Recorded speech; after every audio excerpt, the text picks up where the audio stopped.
Can we give a big round of applause to the owners of the Big Easy for allowing us to come in? Right? You know, it's a great thing anytime that you have somebody who's in a community like a restaurant like this one, who absolutely appreciates our business to come in and have something that's normally done in a public forum. So we thank them for that. The other thing is we have to thank Trenton Elections for putting this on and giving us an opportunity to sit down as a public and listen to those who aspire to be the next mayor of Trenton. So a big round of applause for Trenton Elections also.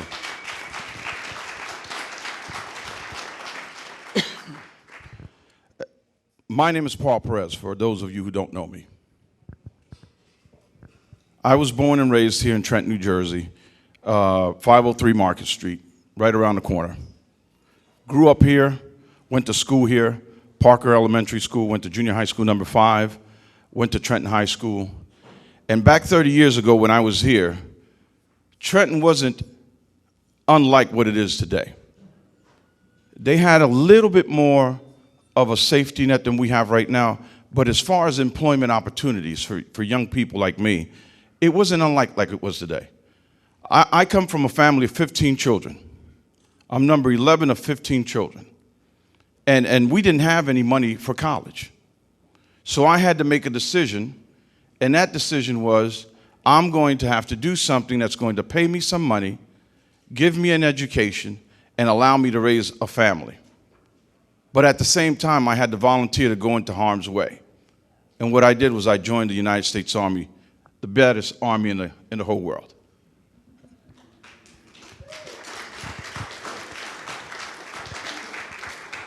While in the military, I had an opportunity to get my BA. First of all, let me go back up for a second. I did not graduate from Trenton High School. I got a GED. Okay? I got a GED, went into the military, had an opportunity to go in as a law enforcement official. Worked in corrections, worked in regular policing, went into criminal investigations, graduated, got my BA there. I was promoted several times as an officer, worked in the Pentagon.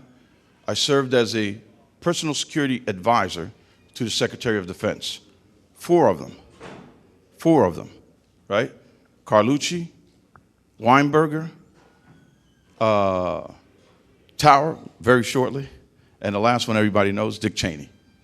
Right? I was there when the president made the decision to have us fly down to Charlie Brown Airport in Atlanta and drive over to Fort McPherson, Georgia, and give the good news to Colin Powell that he was the Chief General of the Joint Chief of Staff. I served in Iraq. I served in Just Cause in Panama. I was promoted and went overseas to the North Atlantic Treaty Organization, where I was Director of Security Operations for the United States delegation in NATO. I had a great opportunity to lead men, women, and foreign officials in the jobs and duties that we're doing for our country. When I came back to the United States, I came back to Fort Dix, New Jersey, which was close to my home, and I served as a homicide task force commander. I was brought here because back then we had what we called cold cases. This was before CSI and all of that stuff, guys. All right? So it wasn't no 30-minute commercial and then you came back and the case was solved. I actually came in, I was in the newspaper several times over here in the Trentonian solving some very difficult and complex investigations that went on for years without being resolved until I got on the team. And that's a matter of fact, you can check it up in any records, right? It was during that time that I decided to change what I was doing and I went into administration. I began to lead people, things, facilities, and helping coordinate the mission, as it were, given to me, which was to lead it to enhance the quality of service that we provide to our people who were our customers at that time. I went to Washington, D.C., and I worked in Fort Belvoir, Virginia, where I retired in 2000. In the year 2000, I left and went into the private sector. I went to Venezuela, working in the petroleum oil industry. Went to work for Williams Petroleum. And I serviced there as I was responsible for 4 major installations, pumping stations, refineries, right? And securing that, taking care of the personnel, making sure that we had our budgets done correctly, right? Negotiating contracts, negotiating with unions who were burning tires at our gates, right? Quelling and tempering very hostile situations during that time. I was there for a year, came back.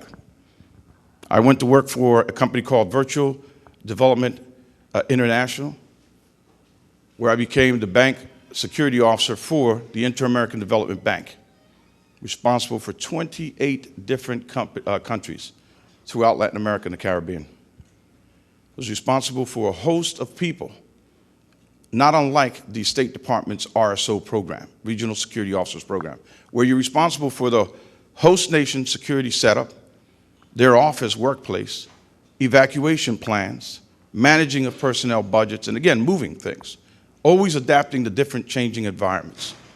Did that for about 5 years.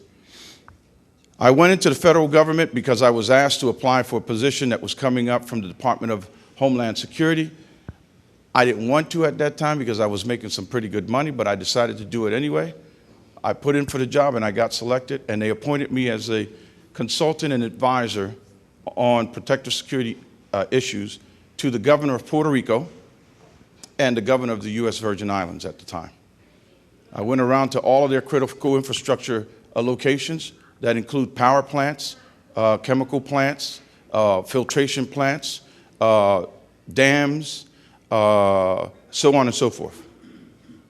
I worked with the governor's staff for about a year and a half before I got promoted again and went to the National Institute of Health.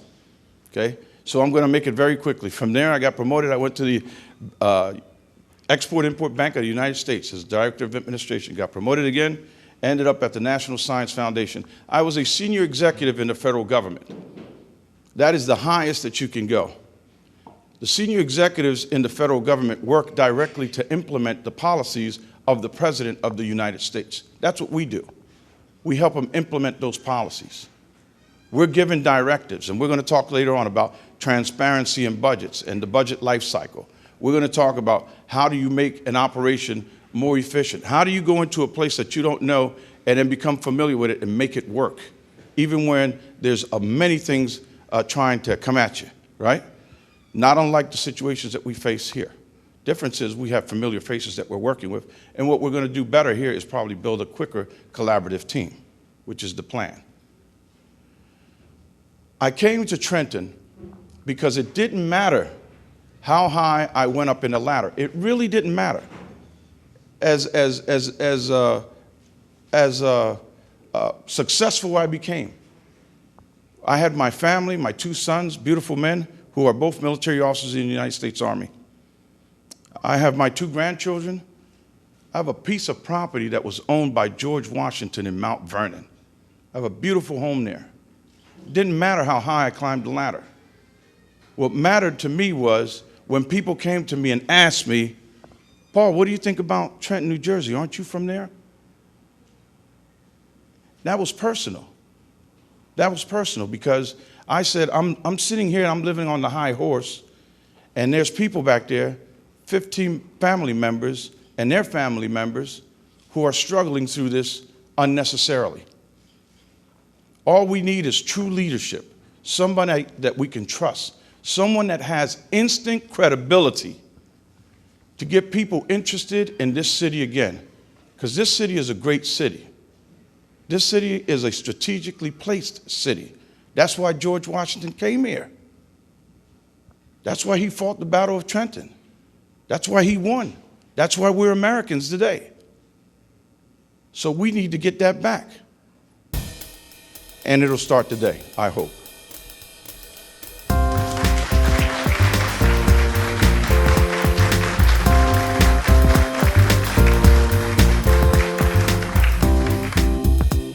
Good evening, everyone. My name is Jim Golden, and certainly a pleasure to be out this evening with all of you. This is, what can I say, a tremendous turnout. And I think it bodes well in terms of moving Trenton forward, which is certainly what I believe all of us want to see happen. Again, I'm Jim Golden. I came to the city of Trenton with my lovely wife, Victoria, about 13 years ago, a little more than 13 years ago, to serve as the city's first civilian police director. And for those of you who were around at that time, I don't have to talk to you about the backdrop around the Civilian Police Director initiative. But I was privileged and certainly honored to have been selected and appointed to serve in that position back in the year 2000. And in that process, we re-engineered, if you will, the city's police department. At the time, certainly was a good department, but one that we felt to a large extent was kind of maybe stuck in the past. So here we go again talking about the past versus the future. My charge at the time was to move the police department forward. And that's exactly what we did, again in large measure because of many of you in this room. We rolled out community-oriented policing through our citizen police advisory councils, engaging citizens in a true partnership to identify and solve problems at the community or neighborhood level. I came here from the city of Saginaw, Michigan, where I served for 4 years as police chief. Prior to that, I served in the city of Philadelphia, my home city, for 26 years with the police department, having retired in 1996 as the executive officer, leading 4 major administrative bureaus for the department at the time. The annual budget for the police department of Philadelphia was $400 million, and we had 8,000 employees. I reported directly to the police commissioner and assisted him in leading that operation. I left, as I said, to become the police chief in Saginaw, Michigan, spent 4 good years there leading a department of about 200 employees. And in the 4 years that we were privileged to serve in Saginaw, we were able to reduce crime, and more importantly, the fear of crime, by more than 30% during that 4-year period. So when I came to Trenton, again, my charge was to do very similar things here. And in just 2.5 years, we were able to reduce serious crime in the city of Trenton, again, by double digits. So I'm sure the question all of you have on your mind is, why run for mayor at this time? Well, my wife and I, as I said, have been residents here for more than 13 years, and to give you the short answer to the question, we love Trenton. We don't have to be here, we choose to be here. We're empty nesters. Our closest family are 90 miles from here, daughters, grandchildren, and just about every weekend we either make the trip to where they are or they come here. So we choose to be here because we love the city and we love its people. But we love it so much that we refuse to remain idle or to sit idly by and allow some of the things that we've seen happen over these 13 years to continue. Again, I said earlier about moving Trenton forward, and we want to be an integral part of that process. We want to not have the job of mayor, we want to do the job of mayor. And I think there is a distinct difference. We're not in this to carry titles or to do business as usual. That's looking back to the past. We're looking to the future, where we engage citizens from all across this city, all of you in this room and many more. We believe in order to move Trenton in the direction that it needs to go, we have to have a fully engaged community in 4 wards across this city. You've heard the saying that it takes a village to raise a child. Well, I believe that it's going to take 88,000 people across 4 wards in this city to move us in that right direction. And I believe it can be done. We saw it in 2.5 years with the police department, where we engaged citizens in that partnership, and we were able to do the problem solving at the neighborhood level to reduce crime and fear across the city. In the 3 years, nearly 3 years that I served as police director, the homicide rate, for example, the raw numbers of homicides, 19, 14, and 15. I don't have to tell you that already this year, we're not halfway through, we have 16 homicides already in the city. Last year, we had 24. So it appears that we're headed beyond that 24 figure.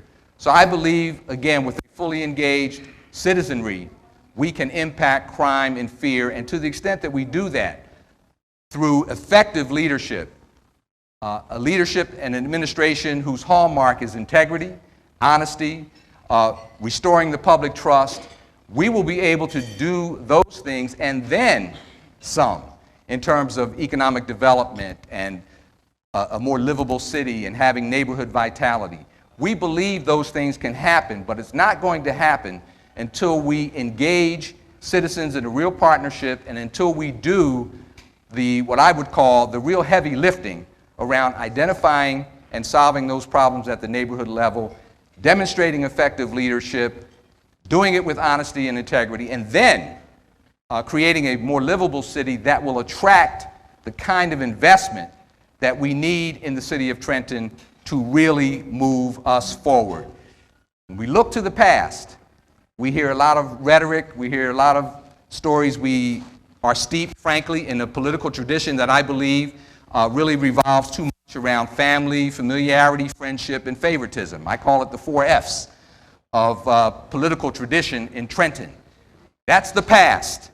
The future is one that totally departs from that and creates this partnership across the city, as I mentioned, that will truly take us forward and make us the 21st century city that I believe we can be and we should be. Let me close it with this. I said that my wife and I chose to come here 13 years ago, and even though I remained in the position of police director for less than 3 years, we also chose to remain citizens of Trenton. That means that we believe in our city, and more importantly, we believe in all of you, its people. We want to work with you as we did with the police department, but we want to work with you to not only reduce crime and fear, but to accomplish all of the other things around education, economic development, performance management, and accountability in government, which is something that we have not seen, frankly, in recent years.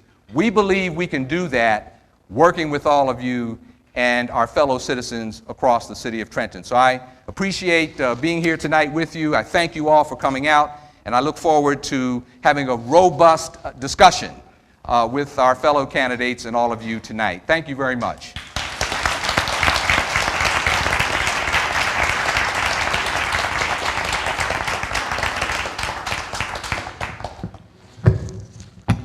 Okay, ladies and gentlemen, at this moment we're going to get Patrick Hall, who is one of the other candidates, on Skype, and he will be on this monitor that is behind me in front of you, and then from there we'll transition to see if one of the other candidates will show up, and then at that point we will again start promptly at 7 p.m.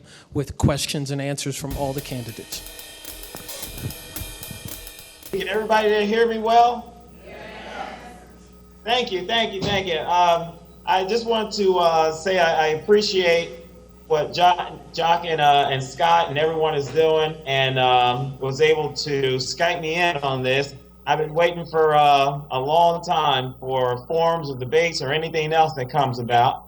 I apologize for not being there.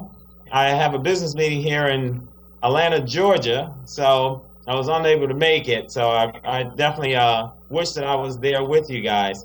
But I just want to say that I don't know how much you guys want me to talk about, other than my name is Patrick Hall and I live in the city and have been in and around the city for over 40 years. And I'm sure we'll get into some other things about myself and why I'm running, because I'm not sure if there was a question that was asked before I actually came on. So, but that's myself, and I'm looking forward to participating in this particular forum and answering the questions that were given to the guys, and see what else we can talk about to better our city of Trenton. For all who don't know, my wife is Patricia Hall, who works at the library and has been there for 26 years and has my back 100% on this run for mayor. In terms of my bio, I want to start by saying that I have been in the city of Trenton, around and worked in the city of Trenton for over 40 years. I worked in recreation, running swimming pools and managing swimming pools, and and everything you can think of, the recreation department for well over 20 years. I am an entrepreneur and have owned several businesses. Three of my businesses have been in and around the city in terms of my contracts with the recreation department. I had a business where I taught first aid and CPR. I also had a business that worked with swimming pools, and I also had a business that worked with children when it comes to exercise and recreation that I've also contracted with the city with on many different occasions. So with my background as not only business, I also have a background in accounting as well as electronics. I graduated from high school in 1981 and have went to Mercer County College for a year and a half and found for myself that college, such as Bill Gates and a few other folks, I found college to be a little slow. And I had no problems with my academics, but I just found it to be a little slow. And I've switched over to vocational and business studies, and that's what I've done. And I've owned my own businesses for quite a long time.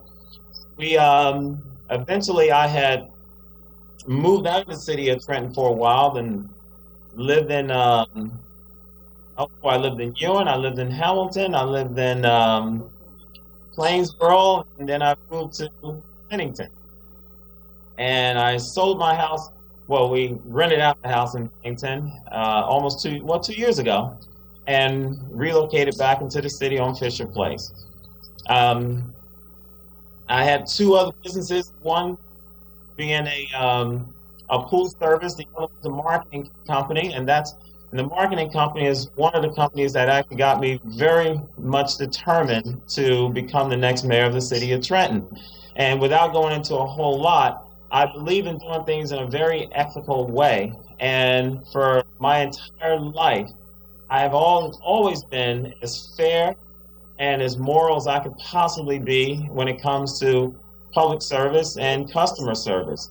So there are some qualities about myself that I feel is what the next mayor needs to be. I've worked in probably a little over 13 different organizations, from Big Brother, Big Sisters to you name it, many different organizations. And within those organizations, it's always been a matter of helping people and serving people. I believe that, just like myself, I believe in hard work, rolling up your sleeves and getting dirty and getting into it. So all of the different places I've done, whether it's feeding the homeless or being a guardian angel when I was 17 years old, to you name it. It has always been in the area of servicing people, and it has been in the city of Trenton the entire time. So I believe that our next mayor should be that of a person who's willing to get dirty and get involved in what's going on. So I think it's you, the citizens, that's going to make the difference and make the change in the city of Trenton. You just need someone who has the right demeanor and ability in terms of attitude to understand that, hey, I believe that Trenton can turn around. I truly believe that we can do a great job in turning the city around and coming together and doing it. But we need someone to the pack next. I don't want to speak a lot of time, so I'm sure we're going to go on some other things, but that gives you a little bit of my background. And I'm sure if you guys have any questions, I'll be more than happy to answer them. Fantastic, Patrick. Thank you very much.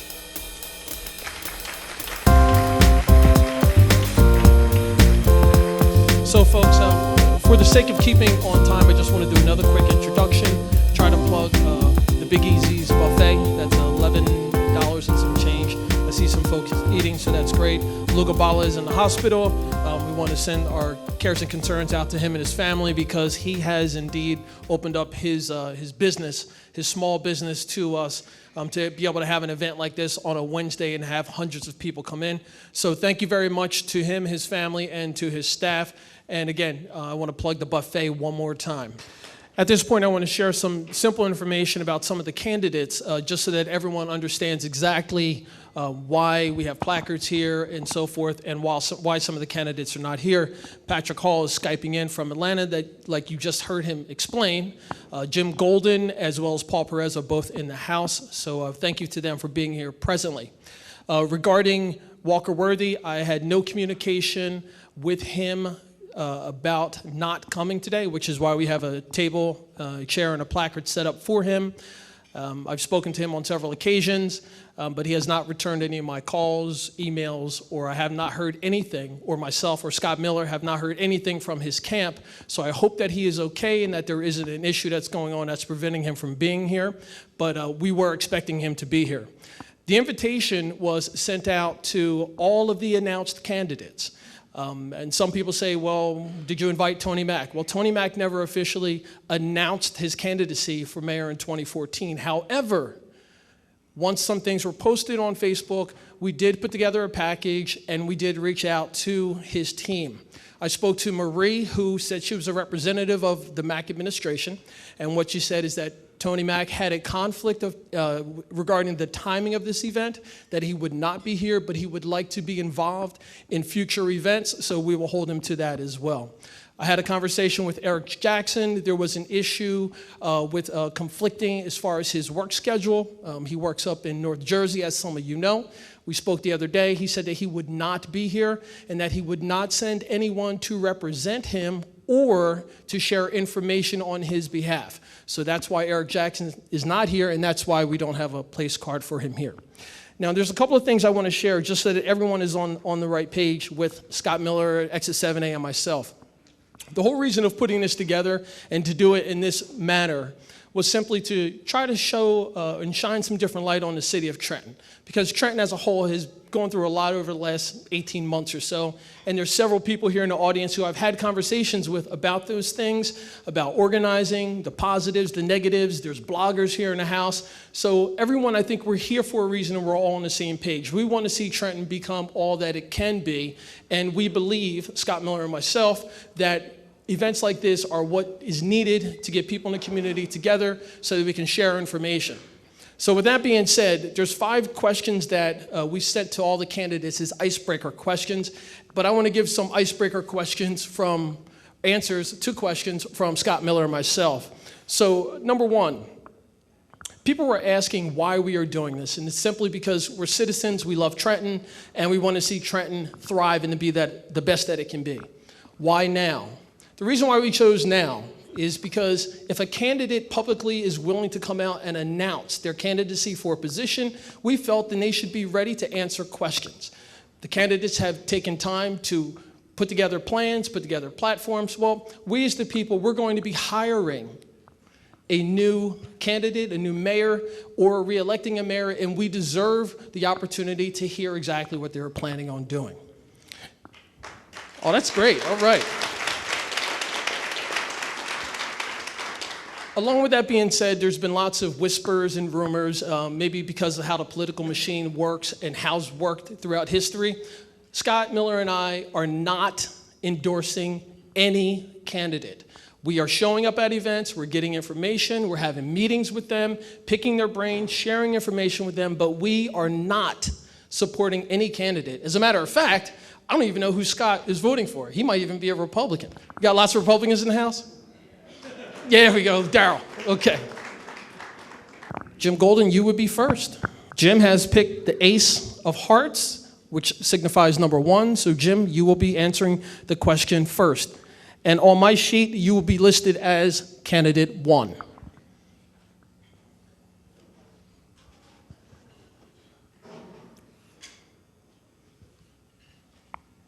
Getting twisted here with the alphabet here. So Patrick, there's 2 cards here. If you were picking them, would you want the one that is in front of you to the left or to the right? The one to the right. The one to the right. Yes. Is that correct? This Yes. one. Okay.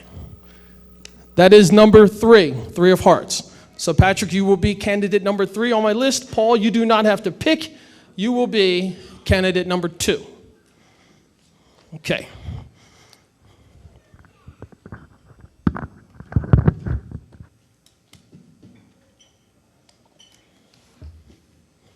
Now, listening audience, please feel free to clap and show your support, but show the respect to each candidate who's going to be answering the questions so that we don't have to repeat them. Gentlemen, we are going to operate with a time frame of 3 minutes. 3 minutes. James Peoples will handle the time.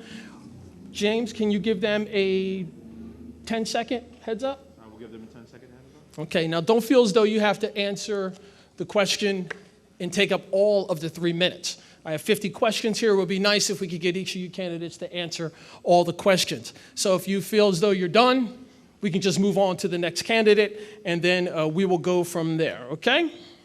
Is everyone ready? Is there any words that you'd like to share before I get started with the icebreaker questions?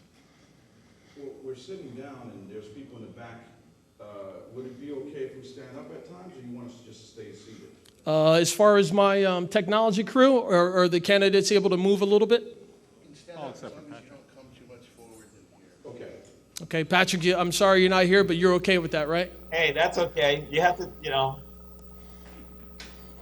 Excellent. So these are 5 icebreaker questions, and each of the candidates have received these. Okay, number 1, we're going to start with Jim. List 2 things Trenton is famous for, either good or bad. Well, thank you again very much to Trenton Elections and certainly to Jacques and Scott for hosting this event. And again, good evening to all of you. 2 things that Trenton is famous for, and one certainly that resonates with me, and I trust all of you, and that is its history. We are a city that is very rich in history and culture, and certainly are known for that throughout the region. I believe, however, that we need to tout, if you will, or we need to exploit or take advantage of the rich history that is the city of Trenton. I've learned since coming here that, in fact, Trenton was, I believe, the nation's first capital, albeit for a very brief period. But for those of you who come out each year in December, when we see the reenactments and folks in period dress and all, that's not just because we don't have anything else to do around the holidays. It's done to celebrate, again, the rich history that we are known for. And I believe, going forward, that we can indeed take advantage of that history, connecting with our other jurisdictions throughout the region, certainly Philadelphia not being the least among them, connecting, if you will, the tourism and the history, and attracting to our city that kind of activity and vitality. I've said quite often with regard to our history that Philadelphia is about 30 miles south of here. And if you're downtown Philadelphia in the historic area, you see the sign for 95. And what does it say in terms of destination? It says Trenton, 95 North. Philadelphia enjoys upwards of 1 million tourists each year to its historic area. If I'm from Kansas City or Japan or somewhere else in the world, why would I not take the extra 35 or 40 minutes? Why wouldn't I want to, as a matter of fact, if it's presented to me, and we're working in a real partnership with Philadelphia, for example, why wouldn't I want to take advantage of coming to Trenton and enjoying the rich history and culture that we have in this city? So I believe we're very famous for that. Obviously, we're the capital city, so I won't go on about that. And then finally, unfortunately, we have some dubious distinction. Jim? Yes, 30 seconds. 2 things. 2 questions. 2 things they're famous for.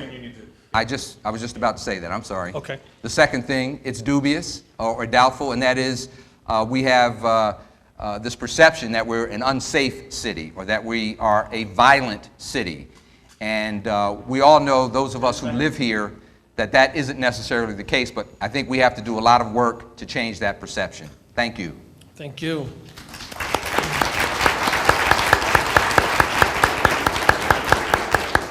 Paul Perez, same question for you. List 2 things Trenton is famous for, good or bad. Well, I think Jim said the most important thing is that a nation was actually begun with one of the most important battles in the history of this country being fought here. Having been born here and raised here, I actually grew up in the actual battlefields of the Battle of Trenton. I had the opportunity to see many of the historic sites that Jim is making reference to, that include the barracks, some of the areas of the Aspen Creek, the old Douglas House when it was moved several times over, the movement of the George Washington statue from the Cloudwater Park over to Montgomery when they closed down the streets. And as a child, we were always taken from Parker Elementary School, where I went to school here, to see these sites. And we were always reinforced through education and pride of where we were from and why it was so relevant to outsiders. And why would people want to come to our town to experience this moment in history? So I think Jim is correct in saying that we need to revitalize our historic sites and make it so that people want to come and be a part of this. I think they just excavated I think it's called Perry's Run, right behind the State House now. And I would still recommend that they cover it so it doesn't get damaged, but it's a beautiful place. And the history is rich here in Trenton. And we were responsible for, the citizens at that time were responsible for seeing something that was incredible. George Washington came down to Delaware, fought the Hessians, and then a nation was born. When it comes to how we could leverage our ability to make the city get a return on investment from its historic background, there are many projects going on right now throughout the state where the state is providing funding for tourism in the least likely places, to include Atlantic City, where the state is providing funding to keep it clean. They give surge capability when it comes to major events, when it comes to security. All of those things could be a part of Trenton if we packaged it correctly.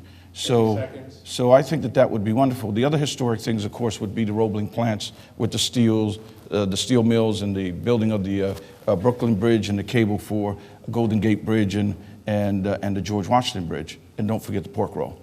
But the second thing is that, yes, we have been experiencing poor judgment, bad decision making, embarrassing moments from our elected officials that is completely unacceptable going forward. Time.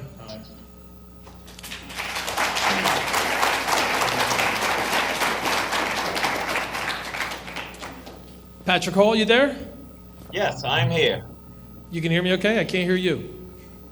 Yes, I can hear you fine. Can you hear me? Okay, we're good now. Okay, same question for you, Patrick. List 2 things Trenton is famous for, good or bad. Okay. The first thing that comes to mind is the Battle of Trenton. That's the first thing that comes to my mind, the Battle of Patrick, hold on one moment, okay? Okay. I need you to start fresh. Okay, start again? Okay. Can you guys hear me fine? Yes. Okay. First thing that comes to mind for me is the Battle of Trenton. That is one of probably the most important thing that happened in the entire United States. It's the reason why we're the way we are now in the United States. So that is one of the most important acts that I can think of when it comes to Trenton. A second thing is our resilience in terms of us as people. You guys, I know most of you that are out there in the audience. I've seen you guys in all kinds of different situations, whether it's a civic association or whether it was in a soup kitchen or whatever the case may be. It's people like you that come together and get things done. It's the resilience that we have in the city of Trenton that makes us what we are. And that's what's important. And those are the things we take behind. It's not just the steel that was made in the city that actually built the entire world, you might say, in terms of bridging everyone together. But it's us working together as citizens that is the most important thing that I can say when it comes to the city of Trenton. That's why no matter where I go, just like you're not embarrassed to say that you're from Trenton, and you will defend it to the end. I know I do, and I know you do. So that's what I'm trying to say. It's the resilience that we have that makes the difference. It's us, when we come together, we're unstoppable. We can do anything. Our only situation now is that it's hard to get other folks to come together, whether they're elected officials or us. But we need someone in leadership that's going to be the driving force to getting people together and doing things together. So those are my two things that I would like to say in terms of the two best things that I see in the city of Trenton. Thank you. Fantastic, Patrick. Thank you. Okay, so what we're going to do is I'd like to actually speed things up because, again, this looks like it's going to be a spirited opportunity, an opportunity for each of the candidates to share lots of information. So we're going to try to move on. I'm going to ask James to now set the clock for 2 minutes. 2 minutes, I think, is enough time for you gentlemen to get your point across. We all agree? Yes. Absolutely. All right, great. So for the next icebreaker question number 2, Paul Perez, you are first. What do you miss about Trenton that no longer exists? What I miss the most about Trenton is the bustling downtown and the major department stores that were part of downtown as I was growing up. You know, I grew up on 503 Market Street, and right down the street we had Big Sears, Little Sears, we had Lip Brothers, we had John Bargains, we had Woolworth, we had Kresge's, we had all of these major stores. We had the theaters, we had the Mayfair, we had the Trent Theater, we had everything. And as a young kid, it was wonderful, wonderful to just run out your door, go downtown, and do things. And all of that is gone. All of it is gone. Now, we probably can't make it exactly the same way that it was, but we do need to start thinking that the heartbeat of our hometown begins downtown. It is a critical area. We have 40,000 visitors every day. Oh, okay, I thought you did that. Okay, he gave me one of those tighten up things. So yeah, we need to take advantage of that. We need to start building our downtown again. And that's the biggest thing that I miss. As a musician, I miss all the arts that was downtown. We used to have bands playing down there. You know, I played congos, I played the percussions. Some of my friends here were musicians. We would get downtown and we would be playing, and it was wonderful. You know, people had an opportunity to see artists in the streets, and it was safe. Everybody was together. It was a community, and it's gone now. Okay, thank you very much, Paul. Okay, Patrick Hall, your turn. Question number 2, what do you miss about Trenton that no longer exists? Well, there are quite a few things that I missed about Trenton, but one of the number one main things I miss is the middle class. I miss the middle class in Trenton. It's the middle class that drives our revenue, that drives our capital, that drives everything that we need in the city. So my issue is we have to invest in our citizens. We have to reinvest in our citizens. We have to bring the people who are less fortunate in our city up to a higher level, because only then can we actually do the things that we need to do in the city to move forward. We cannot move forward with a very high percentage of people who are in the lower to poor class. It's almost impossible. So one of the things we have to do is reinvest in education of adults. Number one, we have to educate adults when it comes to technical skills, to vocational skills. We have to reinvest in our citizens. I miss the middle class. It's the middle class that brings on all the things that we've had before, from movie theaters to skating rinks to, I remember all kinds of activities we used to have. We used to walk downtown. We had a downtown where you can walk to and have a great time, and people are out all over the place. And we don't have that anymore because we don't have the middle class anymore. So that's one of the biggest things that I miss, is the middle class when it comes to the city of Trenton. And I'm dedicating myself to making sure we bring it back in. Thank you very much. Okay, thank you. Patrick, you were going to answer the third question first as well as we make the change. So the third question.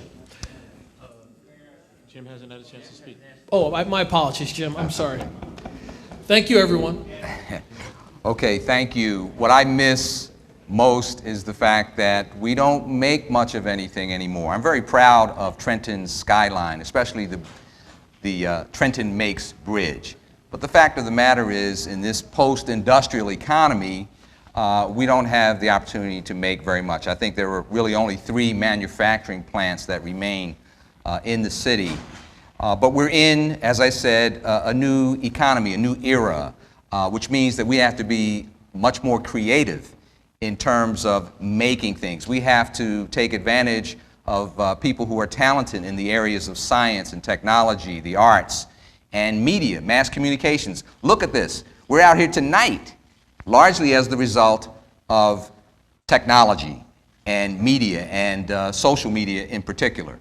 So we have to think more creatively. We have to attract and engage people, as I said, who are talented and bring them to the city so that it can be more vital and robust around what I would call the new creative economy. And the other thing I miss is the absence of a robust electorate. You know, I've been here, as I said, my wife and I, for more than 13 years, and I'm very disturbed by the fact that fewer than 30% of registered voters ever turn out for a municipal election. This, despite the fact that more than 60% typically turn out for national elections. If you look at the presidential races in 2008 and 2012, that point will be made very vividly. I'd like to see a more engaged community, a more robust electorate. I'd like to see us exceed 60% voter turnout in municipal elections because it's too important to the future of our city. Thank you.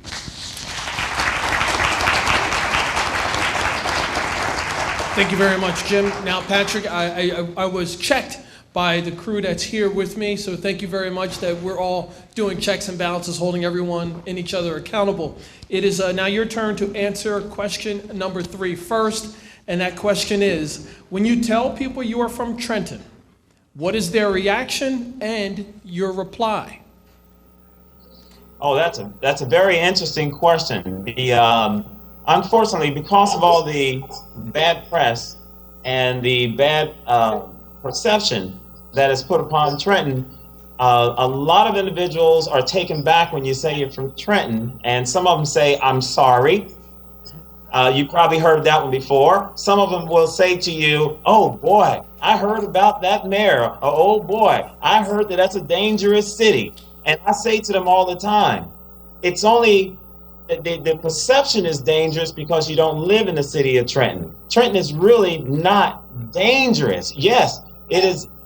We have a high crime rate, and yes, there are a lot of areas that you probably wouldn't want to walk in at nighttime. I know. Back when I was a guardian angel, I walked in every single one of those areas that most people would not walk in. We've saved, and this is what I tell people, believe it or not. You know, I've saved people outside from being cold, sleeping in the dumpster, and someone who had gotten stabbed and helping them get into the hospital. I've done all those things. So to me, I try to explain to them that Trenton is not as bad as you think it is. So when I get those replies, I always come back and say, listen, you've got to understand something about what the media and how the media portrays the city of Trenton and the reason why they do it. You know, they have to have something to write, something to make money off of. 30 seconds. And so that's the kind of things that I say, and those are the reply I say. I always tell them, that, Trenton is a great place and it's a great place to live.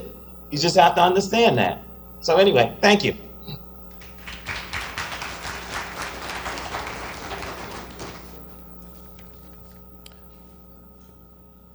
Jim Golden, your turn to answer the question.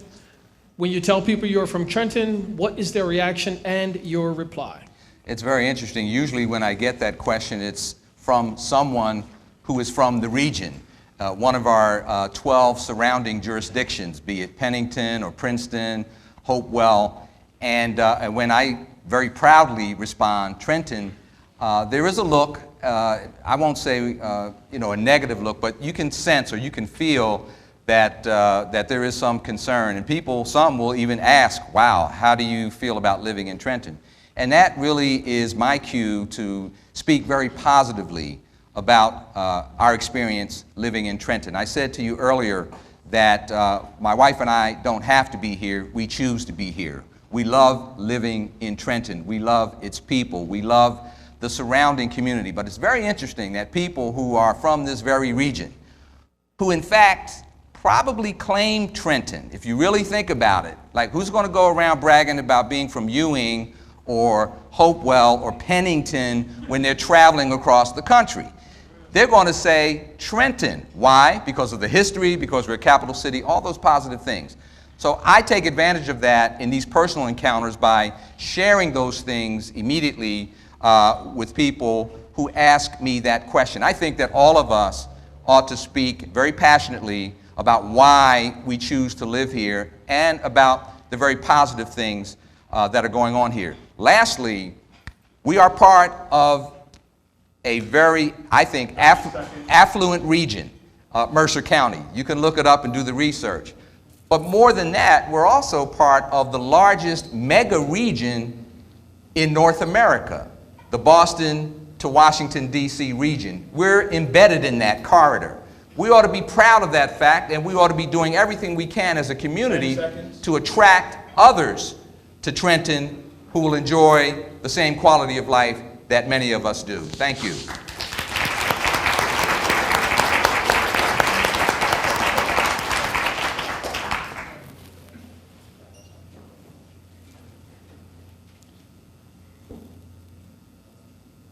It's always a technical difficulty when it comes for me to That's speak. But it's going to give everyone to have a minute for that to digest from Jim.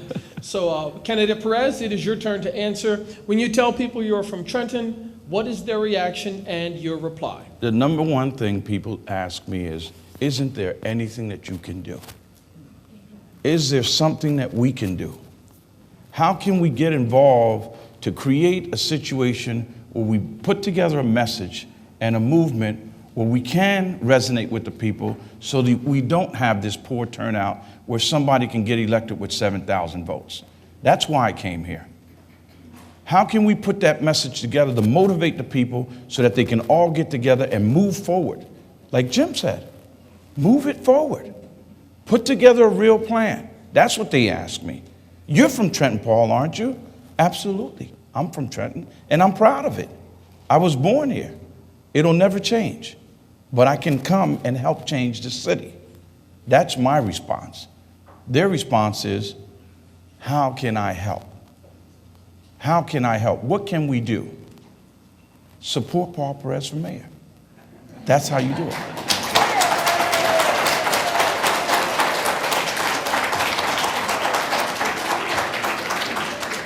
Just like I thought this would start getting very spirited. So we're going to, now it's going to be Paul, it's going to be your turn to start off with your answer to the next icebreaker question. And that question is this, number 4.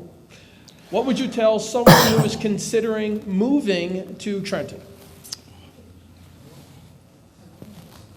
Moving to Trenton. Change is coming to Trenton. Change is coming to Trenton. Put your plans together. Put your money to the side. Think about small businesses. Think about how you can help this town. Everybody knows that everything here in Trenton is rock bottom right now. Rock bottom. I mean, it can't get any worse. But with the right administration and the right cooperation, whether it's me or whether it's Jim, we can move this city forward. Instant credibility is what we need to tell people so that they can listen to us about coming to this city. People want to come to this city. I was at a meeting in West Windsor. There were 10 gentlemen there.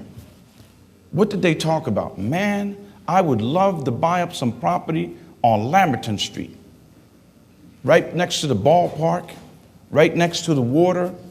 It would be beautiful. But you have to have the right administration here. You have to have the right people here. You have to have a team building exercise where you bring this entire city together. It's not divided, it's fragmented. You have leaders all over this city. This is an international city. Why wouldn't people want to come to this city? It's only going to get better if we do the right things to create the situation where people can come in. So what I tell them is, change is coming to Trenton. That's what I tell them.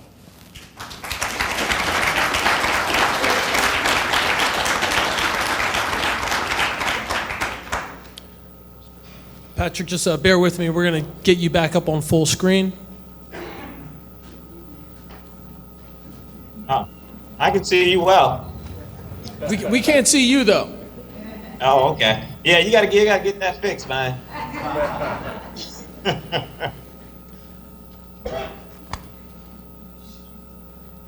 There we go. We can see you now. Hey, Well, we can't see. I'm back. All right, good. So welcome back. We're glad you're back. Okay, so Jim Golden, same question, number 4. What would you tell someone who is considering moving to Trenton? I tell them my story. My wife and I were in mid-Michigan. Lovely place, good quality of life, but very little infrastructure in terms of mass transit and those kinds of things. We were, as you might expect, contemplating or pondering whether or not to come. But after visiting Trenton, meeting its people, and certainly witnessing firsthand the tremendous assets that already exist here in terms of mass transportation, being able to get to New York and Philadelphia in a variety of ways. And I also would tell them about others who have similar stories, people throughout the city of Trenton who work in New York or Philadelphia but choose to live here because of the quality of life and because of its affordability. I believe that Trenton as a region and certainly as a city is one of the most affordable communities in the United States. We have to be, as I said earlier, ambassadors. We have to sell. We have to market. We should not have this low self-concept of who we are as a city and as individual citizens. We ought to be proud of the fact that we live here and tell people why. Tremendous assets, good infrastructure, the ability to get to and from, again, a number of ways. Sell the city, talk about the ballpark, the arena, and the fact, again, that we are embedded in this mega region known as the Northeast Corridor. Not only can we get to New York and Philly, we can get to Boston, Baltimore, and D.C. And those are the things that I want to trumpet as the next mayor of the city of Trenton to attract people to want, like us, to be part of this wonderful experience known as Trenton, New Jersey. Thank you.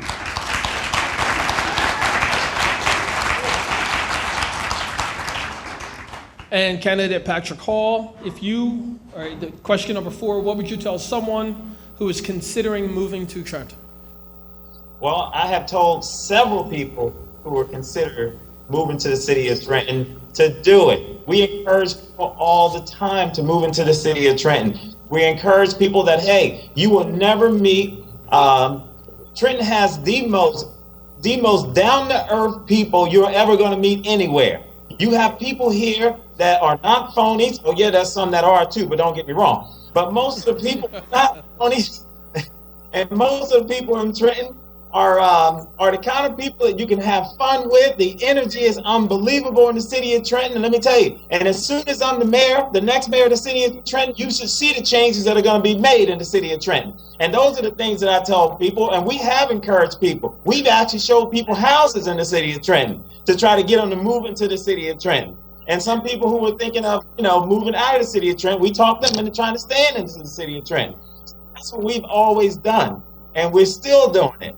So that's what I tell people who are considering moving to the city of Trenton. We have everything here. There's history, there's everything. And come here and work. Come here and become a part of something that's going to better the city of Trenton. Get involved in some of the organizations. It doesn't matter what they are. Get involved in the organizations, work with the community, bring people together, bring your energy into the city of Trenton and make it better. And that's what we tell people. Thank you.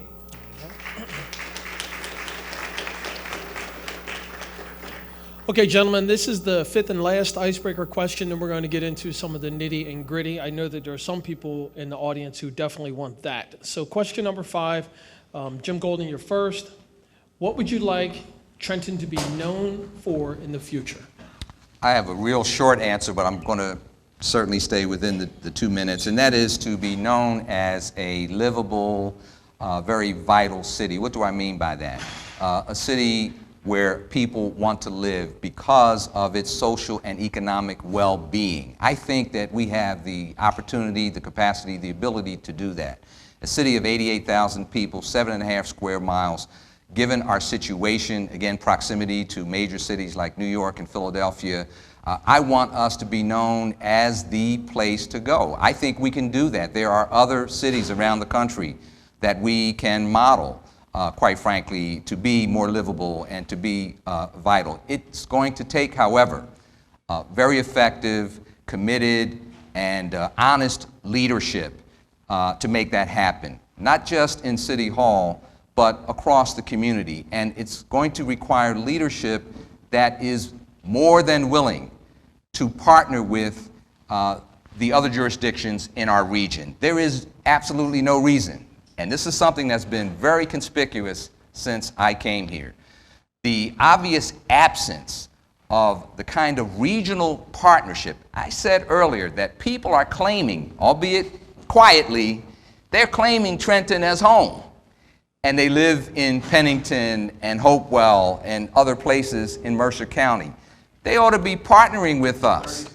They ought to feel compelled, the way I do, to step up and to make a meaningful investment in the future livability and vitality of Trenton. I believe with the right leadership, we can make that happen. We can engage our partners on a regional level. We can get the kind of investment. There is tremendous human capital and other resources that we need to tap through a real partnership to make Trenton a more livable and vital city. Thank you.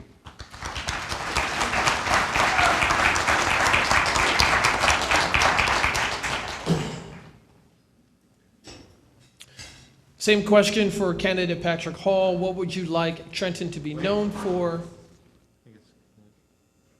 What would you like Trenton to be? I think it was supposed to be Paul. Hold on.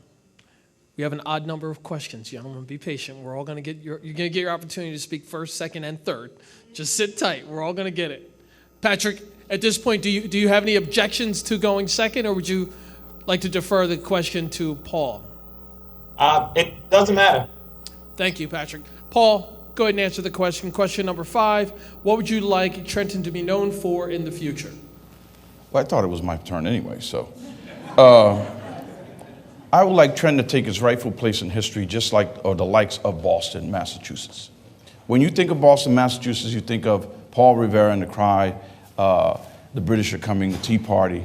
People understand that history. Every child in America and around the world knows and can relate to that town because of its history.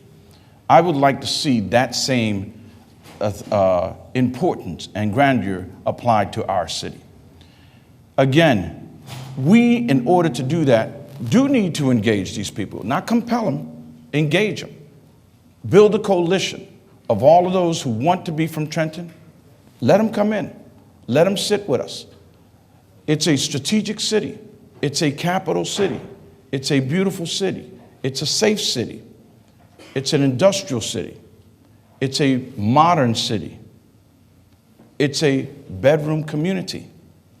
Trenton is a lovely place, but it takes real leadership, real skill sets, understanding the complexity of the issues that we face in this city and the scope of the problem that's going to be taken on by the next mayor of this city to get it there. You can't go into a handicap and use that handicap as an excuse for not being successful. 30 seconds. So what you need to do is, understanding that handicap, put together a real plan that will make Trenton stand out and be a place that people want to come to, so that we can create that vision of a beautiful, capital, strategic, well-to-do city. 10 seconds. I'm done.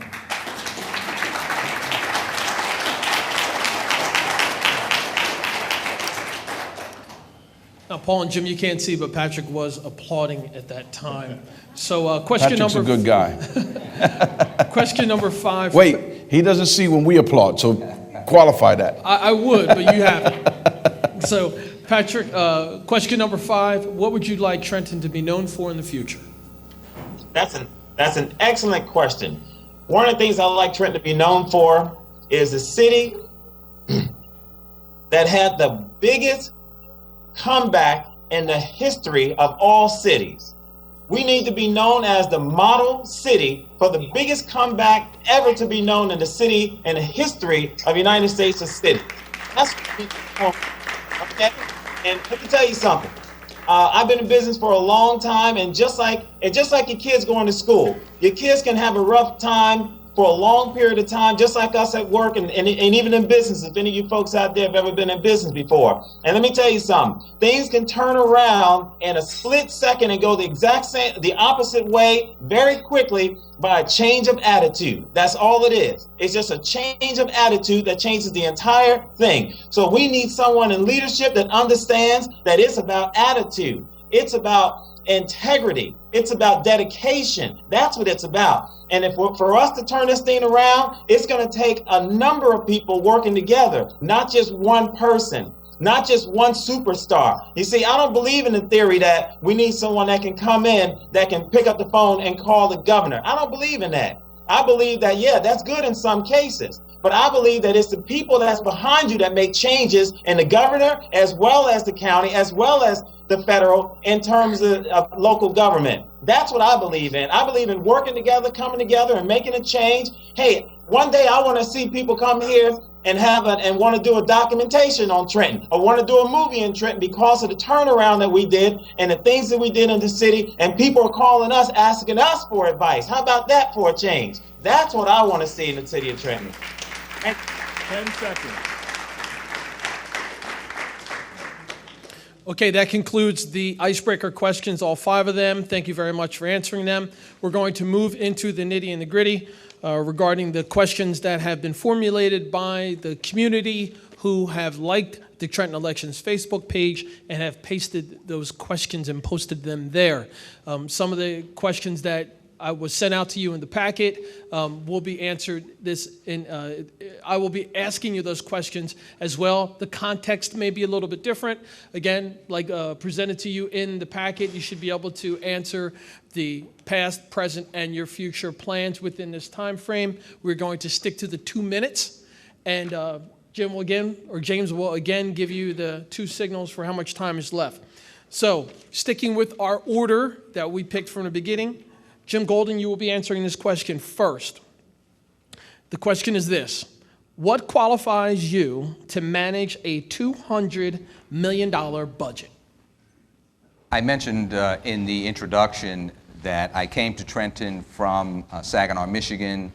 Prior to that, I served in Philadelphia. So let me try to give you a sort of a chronology of my experience. I spent 26 years with the Philadelphia Police Department, retiring in 1996 as the executive officer to the police commissioner. At the time, I assisted the commissioner as his direct report in leading an 8,000 employee organization with a $400 million budget. But that's not all. That was the police department. The city of Philadelphia's government at the time was a $4 billion operation, within which we led a $400 million 8,000 employee operation. I moved on to Saginaw, Michigan to lead the 200-person police department with an annual budget of $14 million, but again, within the framework of a city government as a member of the cabinet, a $100 million operation. I came to Trenton in 2000, leading the police department of 500 employees, a $30 million budget, within a $200 million plus city budget. And finally, my last assignment with the, let me back up. I left Trenton to lead and roll out, in fact, a $100 million brand new federal agency with the Transportation Security Administration as the federal security director in Philadelphia. Brand new from the ground up. I was the first employee, and within 5 months, we created an agency of 900 employees, $100 million budget. My last assignment with the School District of Philadelphia, I led a 700-member organization, $45 million budget within the framework of the School District of Philadelphia, $3.2 billion budget. You have to understand the global view and the cross-functional purpose that you serve. Thank you.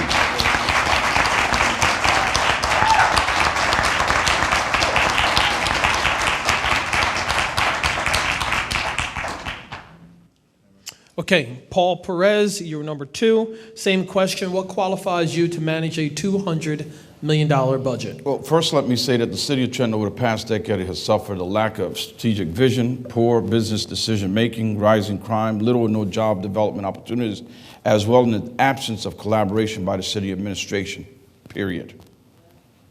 So here's what I'm going to tell you. I was a senior executive in the private sector as well as the public sector. In those sectors, I was responsible for, at different times, and in the military, for men, materials, equipment, totaling over billions of dollars. I was directly responsible for $68 million as the Director of Personnel Security and Access Control at the National Institute of Health. I understand the budget life cycle. I understand what it is to do commitments, to make obligations, to pursue the budget from the beginning to the end. As the Director of Administration at the National Science Foundation, I was directly responsible for a budget that was $38 million, personnel, equipment, and so on. As the Bank Security Officer for the Inter-American Development Bank, 28 different countries, personnel, facilities, and budget totaling over $3 billion. I understand and am highly qualified to manage a $200 million budget. I also worked, and I didn't say, but I was at the oil industry in Venezuela. 30 seconds. The industries that I was responsible for totaled $10 billion, the different industries that I was responsible for. I had to account for them. I had to report to the Inspector General. I had to report directly to the director of the agency as a senior executive, which Jim was also, and he understands that level. The only thing higher than that is the appointed officials that the president directly appoints. So that was the highest that it was, a very flat matrix, me, the agency head. Thank you.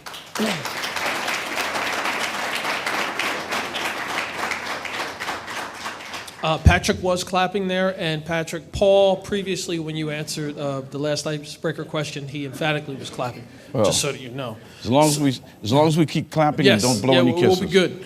So, Patrick, you are candidate number 3, and the question is, what qualifies you to manage a $200 million budget? Okay, the short answer.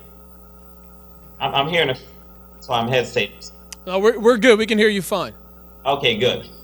The short answer is that I understand the responsibilities that I will be put in place in handling a large budget. I've handled budgets before in my own business that I consider large, over a couple $1 million. But when it comes to this, it's not me who's actually managing over $200 million. It is a team of us that are managing over $200. It's attention to details. That's what it is. And furthermore, I understand that the $200 million is owned by the citizens. So my job is to make sure that the citizens know their rights and understand what they can do and what they cannot do. And the citizens are the checks and balances when it comes to managing this $200 million. So it is the citizens' job, and it's my job to make sure that the citizens are involved in managing this $200 million. You see, the first thing you have to do is you have to hire professionals. You have to hire professionals who understand the game. It's not me. Now, I have a background in accounting. Okay, I own corporations, but I have an accountant that does my tax returns. You know why? He's a professional when it comes to, thank you, he's a professional when it comes to corporate taxes. So I have a firm that does that. So it's not me, it's a team, it's professionals, it's you, it's everyone. My job is to make sure that everyone is doing their job and make sure that everyone is qualified to do what they're supposed to do. So it is us that's doing it, not me. Hire professionals. Thank you very much.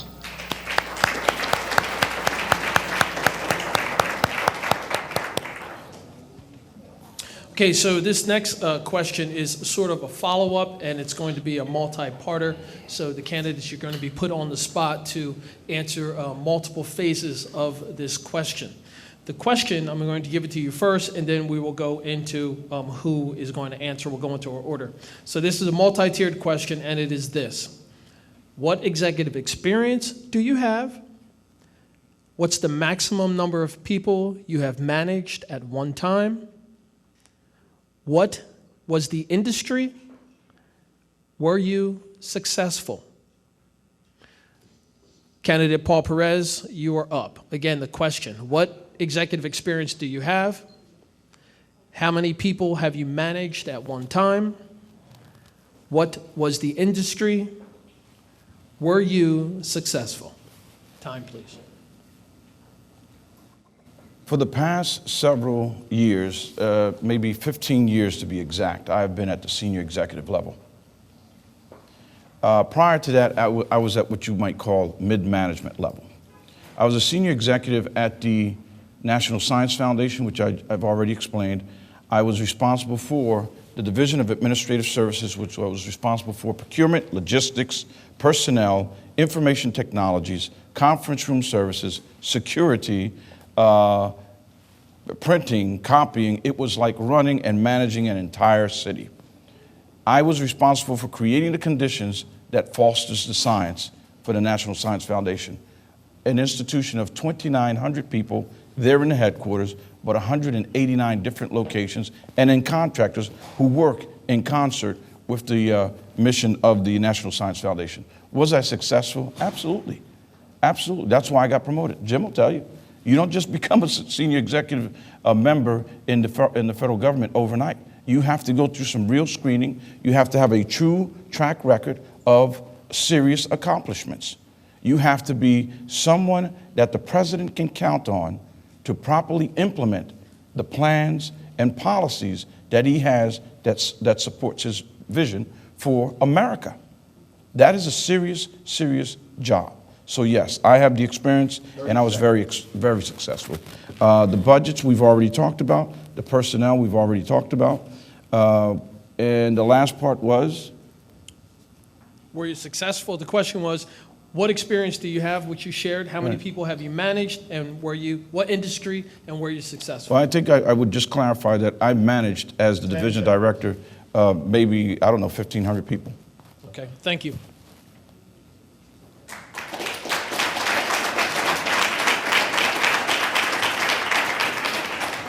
Patrick Hall, you were up for the same series of questions. What executive experience do you have? How many people have you managed at one time? What was the industry, and were you successful? All right, great question. First of all, I have managed different companies in the pool servicing business. I've owned several different companies in several different areas. In terms of my executive work, I have managed 11 managers that I hired under my own wing and over 60 employees in my company. In terms of it being successful, I took a company that I started myself, and 6 years later, it was worth $1.8 million. So I take that as being very successful in that sense. I've also was very successful in the recreation department when it comes to the swimming pools. I started out just like, everyone else as a lifeguard, worked my way up to managing different pools, and then coordinating and directing all of the swimming pools. So I've managed close to 200 people in that industry. We were tremendously successful. We had responsibility for over 4,000 kids at a time. So those are my experiences and what I've had. But my understanding is the best experience I can tell you in terms of delegating and in terms of understanding that it's not you, it's managing through other people that makes the difference in terms of what makes you an executive or what makes you qualified. It's integrity, the integrity you have, it's the fairness you have, it's the understanding that you have to empower people. And that's my biggest quality is that area when it comes to managing and being qualified as an executive. Thank you very much. Thank you. Candidate Jim Golden, the question is, what executive experience do you have? How many people have you managed at one time? What was the industry, and were you successful? I have over 40 years experience as a public servant, most of it at the municipal government level. and virtually all of it in law enforcement or public safety. So let me start there. And the last 18 years of my career were spent as a senior executive in Philadelphia with the police department, as I mentioned, 8,000 employees, $400 million budget. I was the executive officer when I retired. Went on to Saginaw, Michigan, leading 200 people as a police chief. Came to Trenton as police director, leading 500 employees and a $30 million budget. I rolled out TSA in Philadelphia, as I mentioned, starting from the ground up, a 900-employee agency, of which I was the director, a $100 million operation. We did that, by the way, in 5 months' time. In terms of success, and finally, I should say, again, the School District of Philadelphia, where I led 700 employees and a $45 million budget. But understanding, again, leading those departments and employees within the context of mega government organizations. Philadelphia, again, 25,000 employees, $4 billion budget. School District of Philadelphia, 25,000 employees, responsible for the safety and security of 200,000 students and staff across 267 campuses. Let me speak quickly to the success. In Saginaw, we reduced serious crime by 30% in 4 years. We came to Trenton. We had half the homicide rate in the 2.5 years that I served that as we do now. And finally, in Philadelphia, going back there for a moment, I served on the citywide strategic planning committee that rolled out a 16-year strategic plan for the city of Philadelphia. Thank you.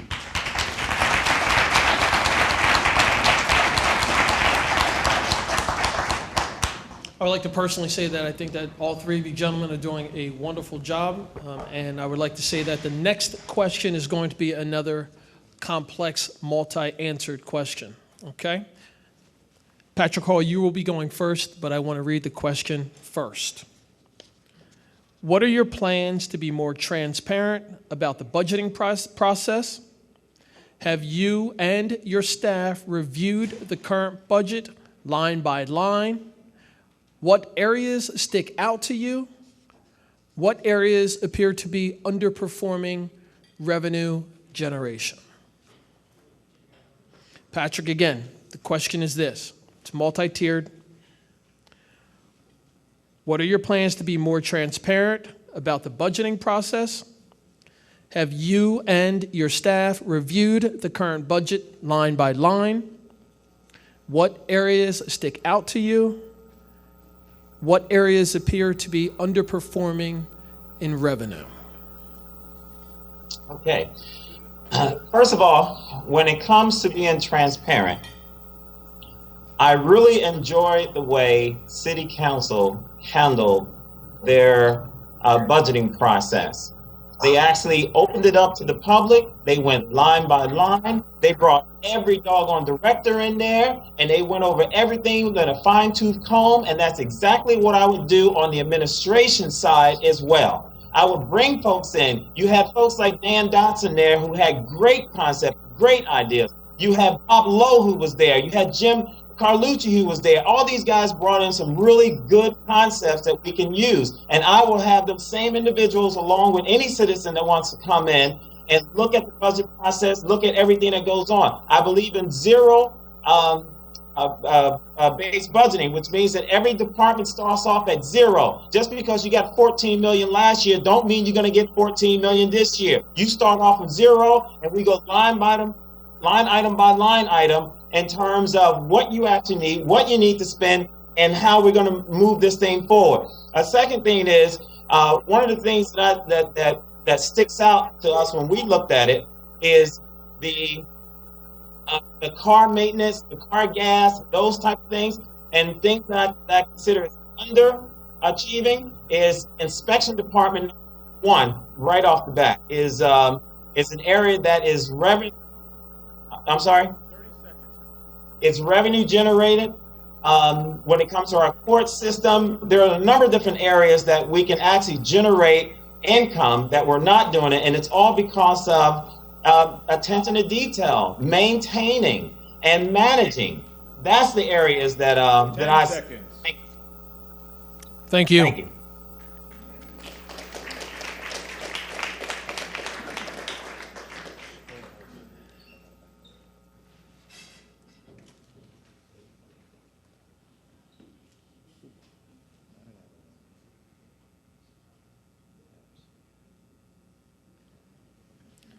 James doesn't know how to handle the technology with the Note 2. He's an Apple guy, I think, or a BlackBerry. All right, so anyway, we're going to be moving on again. I'm going to repeat the question. Jim Golden, you are next to answer, and the question is this. It's multi-tiered. What are your plans to be more transparent about the budgeting process? Have you and your staff reviewed the current budget line by line? What areas stick out to you? And finally, what areas appear to be underperforming as far as revenue generation? Very quickly, as mayor, first and foremost, every department director that serves with me will be front and center always at city council meetings. This conspicuous absence of directors at council meetings befuddles me. I don't understand it. So I think that's the first step toward transparency. With regard to the budget, in that process of being available and accessible, not only to the council, but to the citizenry, we have to present, I believe, in a PowerPoint format, our budget proposals. Quite honestly, what happens now is that the budget is pretty much a done deal, and then we have these conferences or public hearings, whatever you want to call them, but it's largely after the fact. I'm proposing that we do that in a proactive way, that department directors will present in a professional, again, PowerPoint presentation what the proposals are, and then post immediately those PowerPoint presentations on the city's website so that citizens who can't make the 4:30 meeting or whenever it is will be able to access that information virtually as it is presented. I've reviewed the budget a number of times. Let me say quickly, the operating budget, $186 million. You have, of course, the water utility, the parking authority, the combined budgets. In fact, when you include the school district, we have combined budgets that spend taxpayer money in the city of Trenton to the tune of about $550 million annually with no strategic direction, no plan, or anything like that. That needs to change with the next mayor of our city. What sticks out is the revenue stream, 35% tax rate from property taxes. That's, sorry, thank you. Thank you.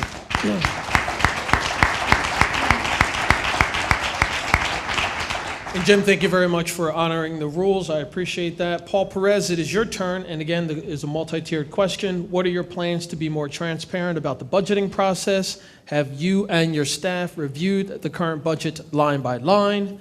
What areas stick out to you? And finally, what areas appear to be underperforming regarding revenue? Great. Transparency, meaning what's in the budget and how it's presented to the citizens. Look, I've been part of the President's program in transparency and open government for several years now. So we've already been doing that at the federal level.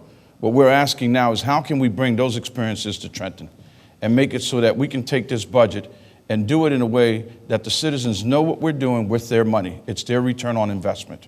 Jim's already explained to you how it's going, how it's broken down, and then Patrick talked about the line by line in City Council, and now we're dealing with an enacted budget, which the Chief Executive is responsible for right now. So that's where we're at. How do we make that process more transparent? How do we ensure that people get to be part of what we're doing? We inform them.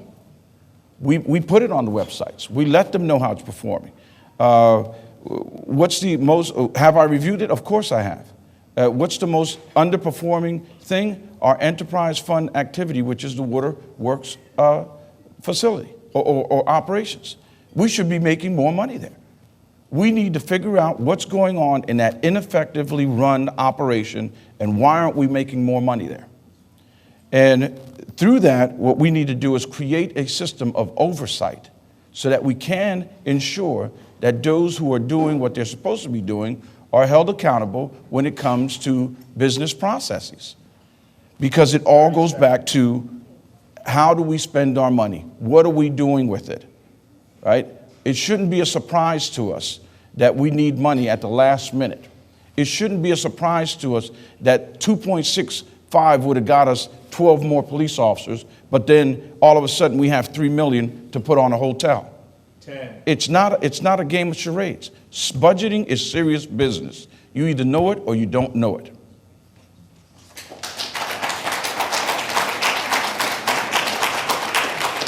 Thank you very much.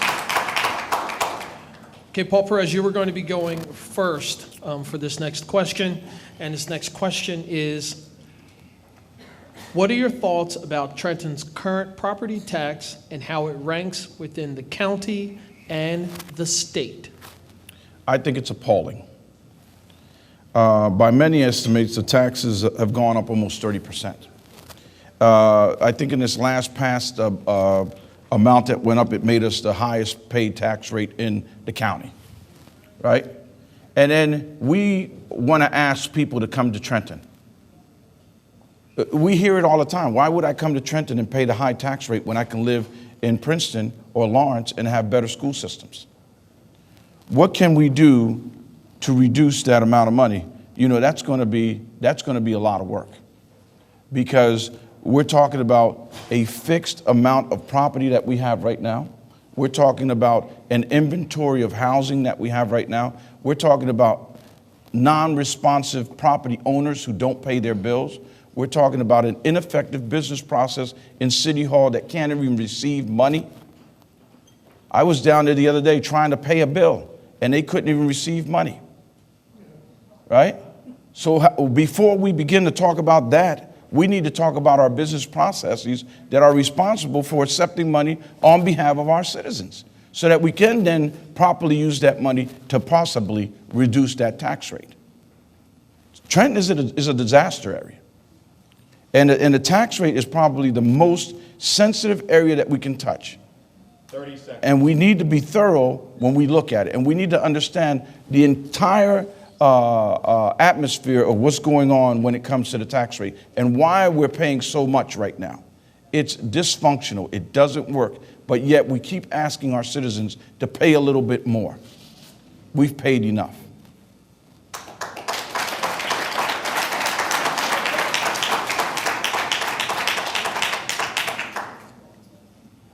Okay, next candidate, I have Patrick Hall.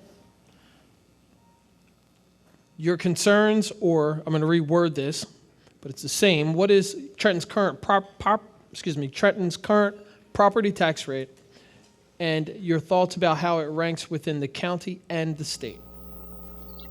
Well, first of all, we are 5 point something and some change per $100 in terms of our cost for our taxes. That is extremely high under the conditions that we are in the city of Trenton. So my thoughts are this: when it comes to the county and the state, we are in the situation that we're in. So I believe in playing the hand that you've dealt. We as citizens, as elected officials, our job is to hold the county and the state accountable for their responsibility towards Trenton. That's our biggest goal, to hold them accountable for what they're responsible for when it comes to things for the city of Trenton.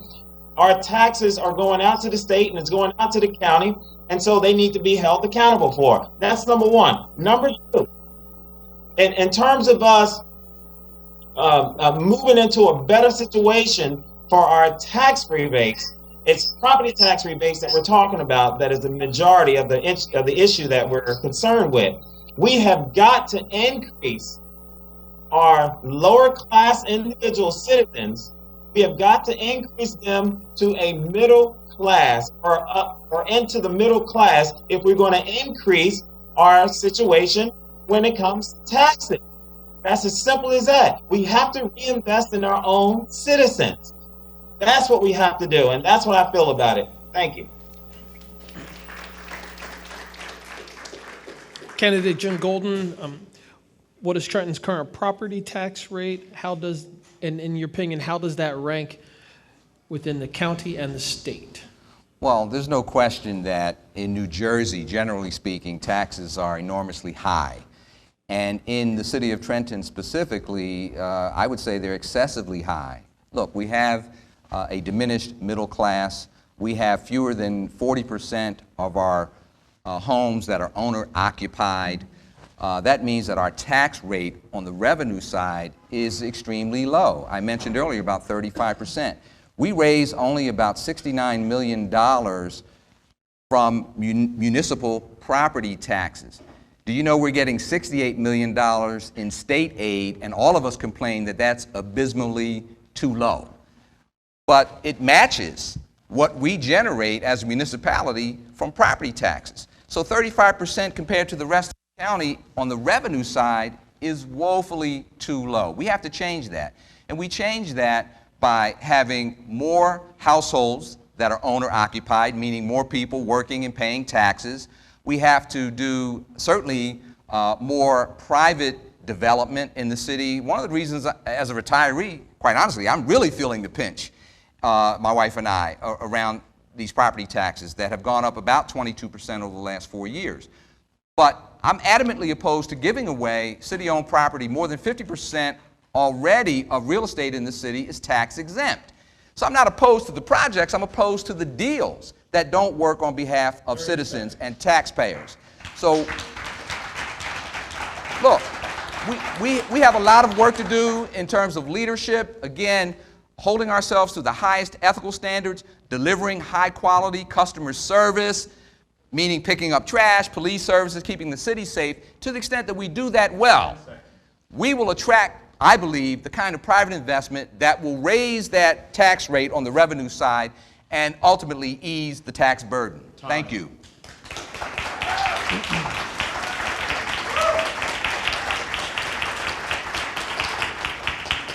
And thank you very much. Candidate Golden, you will be going first on this question, and then we'll go 1, 2, 3 in order.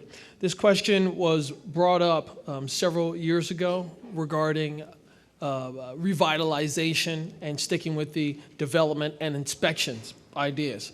And the question is this: do you have a plan for streamlining the development and inspections departments to increase productivity?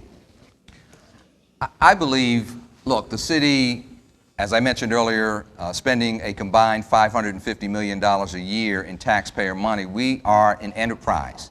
We're a business, and we ought to function as a business, meaning that we have to have a strategic direction with goals, objectives, and strategies for achieving those goals in place, and then holding ourselves accountable on the performance side to meet those objectives. Certainly that includes economic development and inspections.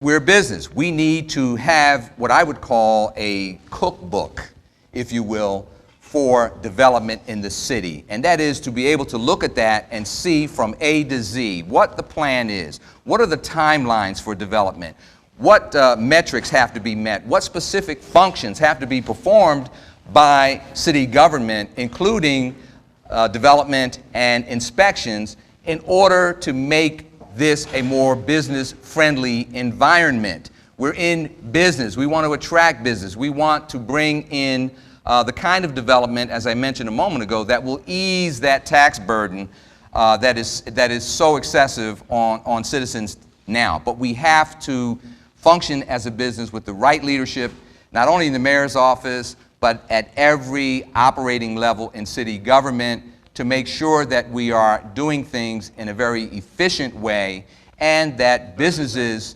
are attracted to that and want to actually do business in the city.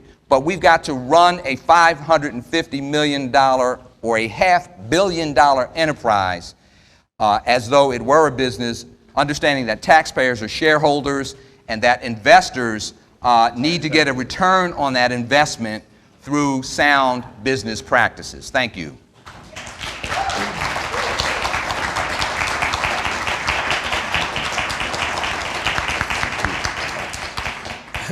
Candidate Paul Perez, same question for you. Do you have a plan for streamlining the development and inspections departments to increase productivity? Absolutely.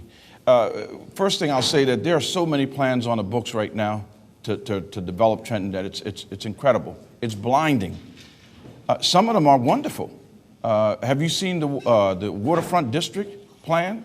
The plans for East Trenton, some of the industrial plans that they have. There's a lot of plans on the books right now to develop Trenton. But here's the issue. The issue starts and ends in City Hall. City Hall is dysfunctional. And Jim mentioned the fact that you're going to run a business. And in order to run a business, I'm a businessman, you have to have an effective and efficient operation. One of those things is we need to create a way to root out the waste, the fraud, waste, abuse, inefficiency, corruption, fraud, and other misconduct from our City Hall. That's what we need to do. That's exactly what we need to do. And through that, you'll find that if we have an efficiently run operation, where we have inspectors or investigators or whatever we want to call them, and we can create an office of integrity and accountability, right? Where we have them go through everybody's way that they're spending money and check and recheck and do the performance measure that Jim talked about previously, hold people accountable for what they're supposed to be providing you as a citizen. Guess what? We're going to save money.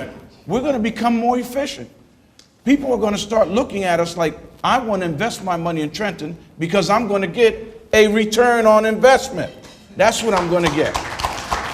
And when we do that, all of those people around this area who claim Trenton 10 seconds. will become Trentonians.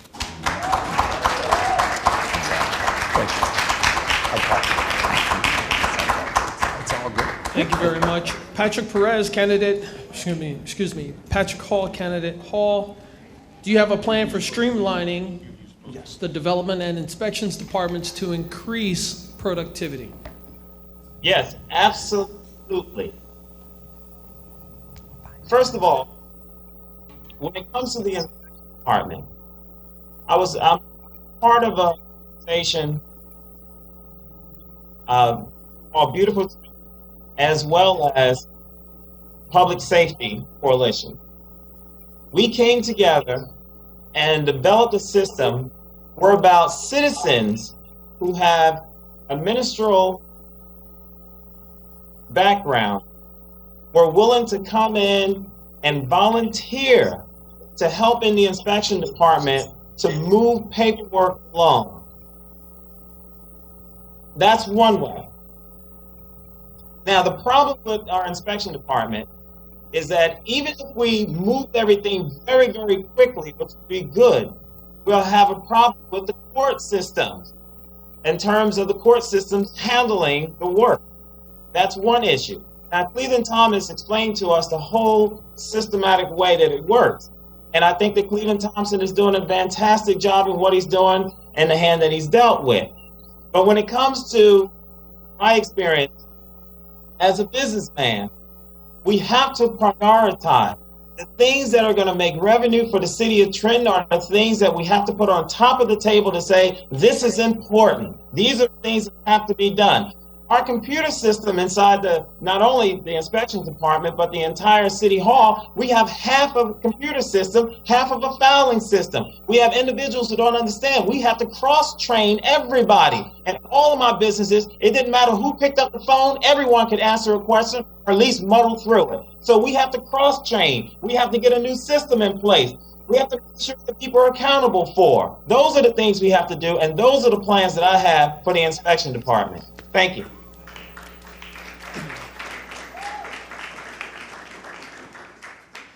Okay, folks, we're going to be moving along a little faster. We're just about almost 8:15. I know we're set to go till 9, so we're going to decrease the time. James, let's go to 1 minute and 30 seconds. Is that sufficient for all answers? And if you gentlemen are finished with answering your question, you can just kind of give a wave and then we'll move right on. You don't have to take up all the actual time. Trying to get your clock set for 1:30.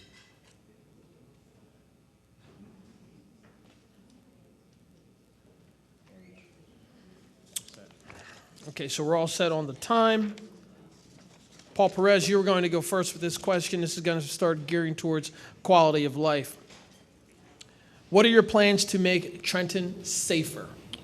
My plans to make Trenton safer begins with engaging our first responders in a way that it's a respectful manner, in a way that demonstrates leadership, that raises the motivational level, that sits down and actually collaborate with them to create a security plan for the city, to review violence reduction plans from other cities and experiences that they're going through right now using basic law enforcement measures to decrease crime in the city. Trenton is only 7.5 miles. It has 4 major thoroughways. These guys are flashing back and forth through these highways with no restrictions. There's a very basic concept to how you police in a grid. And I would sit down with the police in a respectful manner, welcoming them back to the team and leading them forward as we create a safe and secure environment for the citizens of Trenton, New Jersey. So gentlemen, when you're done answering the question, if you could just say thank you, that would know that we're in and we can move on. Candidate Hall, question for you. What are your plans to make Trenton safer? Number one, I believe that education is the key when it comes to making our city safe. We have to educate a lot better than we're doing now. Not only our students that are in grade school, but we have to educate our adults. That's number one. We have to enforce the law. Enforce the law. We have to make sure that we have a cleaner city.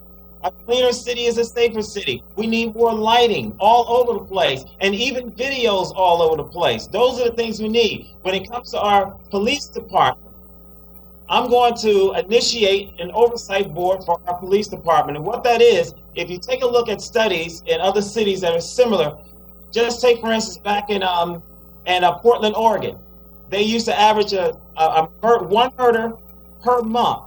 And this is police officer to citizen. They implemented an oversight board, which is a board that has subpoena rights. And what they did was they put a professional on that board and they put citizens on that board. And what happened is it cut crime in half in no time. So we have to do those. We have to look into special ones, special twos. We have to look into communication between our citizens and the police department. So those are the things that I would do to increase the safety. Plus, Trenton is not a dangerous place. Thank you. Candidate Jim Golden, question is, what are your plans to make Trenton safer? As you know, I'm a 40-year practitioner in crime fighting, so I understand this issue very well. We're going to, within 60 days of my administration, publish a crime fighting and crime reduction plan that will include the engagement of citizens through our citizen police advisory councils that we started, by the way, back in 2000 when I came here as police director. But I believe they need to be reconstituted, reinvigorated, and really given some direction from the mayor and the police director. The other thing I want to do in the first 2 years of the administration, frankly, I do want to bring back some police officers. I'm not saying that we need all 105 restored to the department. We don't. But quite honestly, we need more officers, especially given the tax rate that we've had to pay. But in doing so, we need to bring to the table the police union leadership to partner with us and to lead with us in terms of allowing management greater flexibility in the allocation and deployment of police resources. We simply don't want to add officers and more taxes to taxpayers. We want to have an effective, very tactical strategy that deploys officers when and where we need them. To the extent we do, we're going to drive crime down substantially. Time.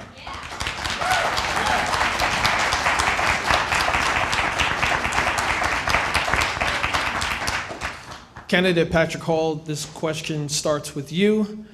Do you believe the director positions for the police and fire are operating successfully? I'll repeat. Do you believe the director positions for police and fire are operating successfully? Under the conditions that we are in, and the current administration that we in, I would have to say yes, they're doing the job that they are capable of doing under these conditions. So in this situation, I know we have some issues. I know we have some areas that can be improved. But I think under these conditions, I think that they're doing the best that they can do under this particular leadership. Yes.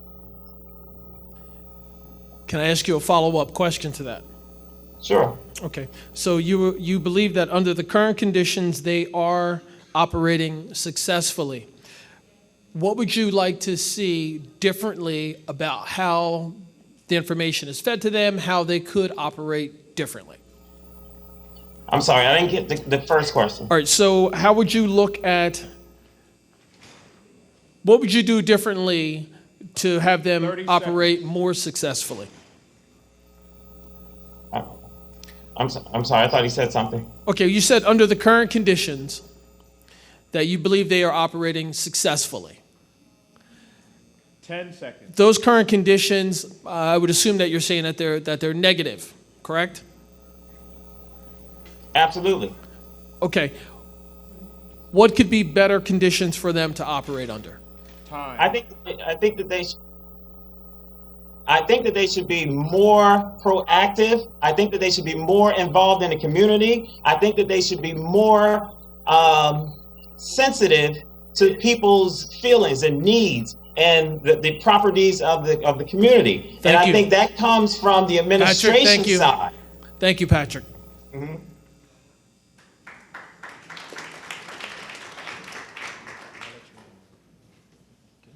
Candidate Jim Golden, same question. Do you believe the director positions for police and fire are operating successfully?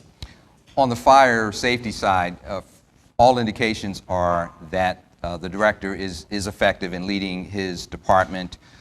With regard to police, I would say that we have to really understand the philosophy of community policing, and to the extent the director and every level of the department, including the beat officers, works in a true partnership with citizens, not on paper, but it's a philosophy that really evolves into problem identification and resolution at the neighborhood level so that little things don't become big crime problems. We can do that effectively with a real partnership. And I think our director, whether it's the current one or certainly anyone going forward, really has to understand and practice diligently the community policing philosophy by engaging citizens in that neighborhood-oriented model so that we can keep those quality of life things in check before they become, as I said, out of control crime problems. We need leadership from the mayor's office to every department director, not only limited to police and fire, by the way. I think police can be the catalyst for really government-wide community policing, if you will. We need community government that extends beyond community policing is what I'm trying to say. Thank you.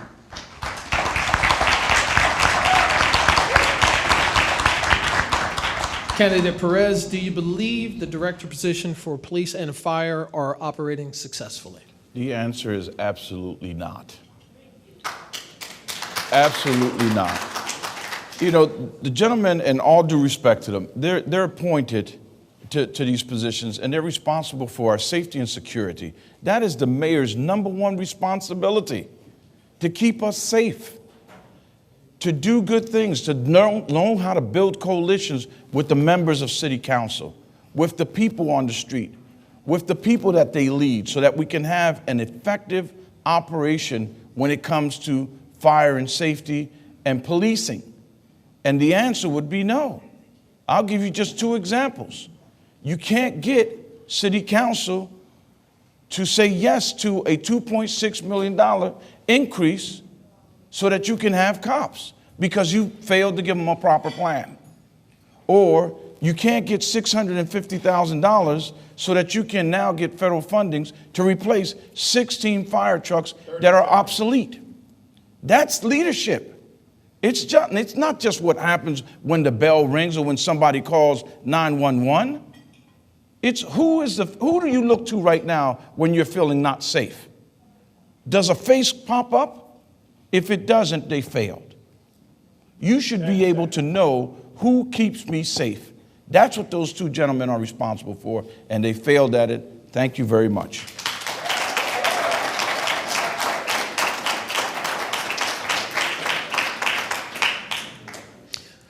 Candidate Golden, you are answering this question first, and it is this. Are you happy with the current method for filling the positions of director? Well, I think it's certainly the mayor's responsibility. Look, we operate in a strong mayor environment, or a strong mayor form of government.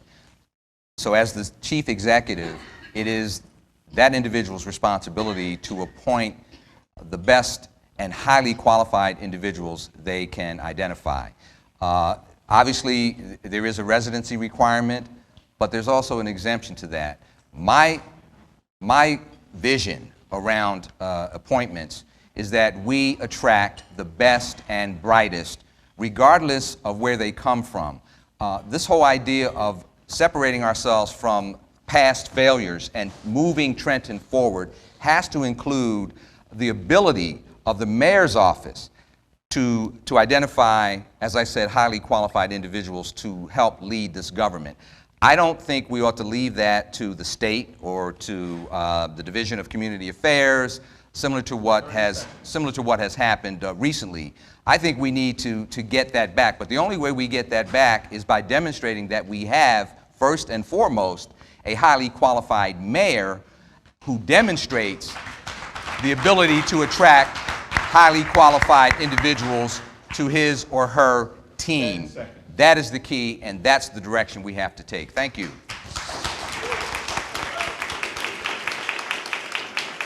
Candidate Perez, same question for you. Are you happy with the method of filling these positions of police and fire director? No. Plain and simple, no, I'm not. Because we got there because of a mess. We lost our ability to hire and fire because of poor hiring practices. So no, I'm not happy with it. Now, I would like to be responsible for choosing my own people.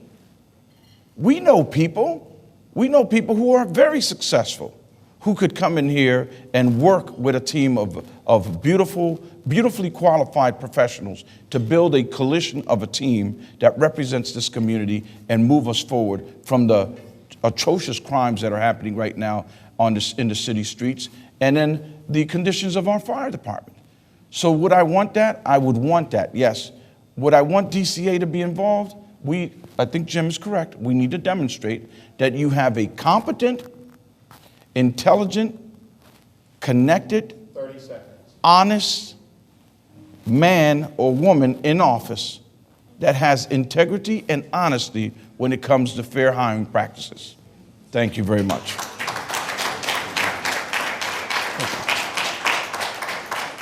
Candidate Patrick Hall, same question for you. Are you happy with the method of filling the Trenton Fire Department and the Police Department director positions? No, absolutely. I am not happy with that situation and how that process goes.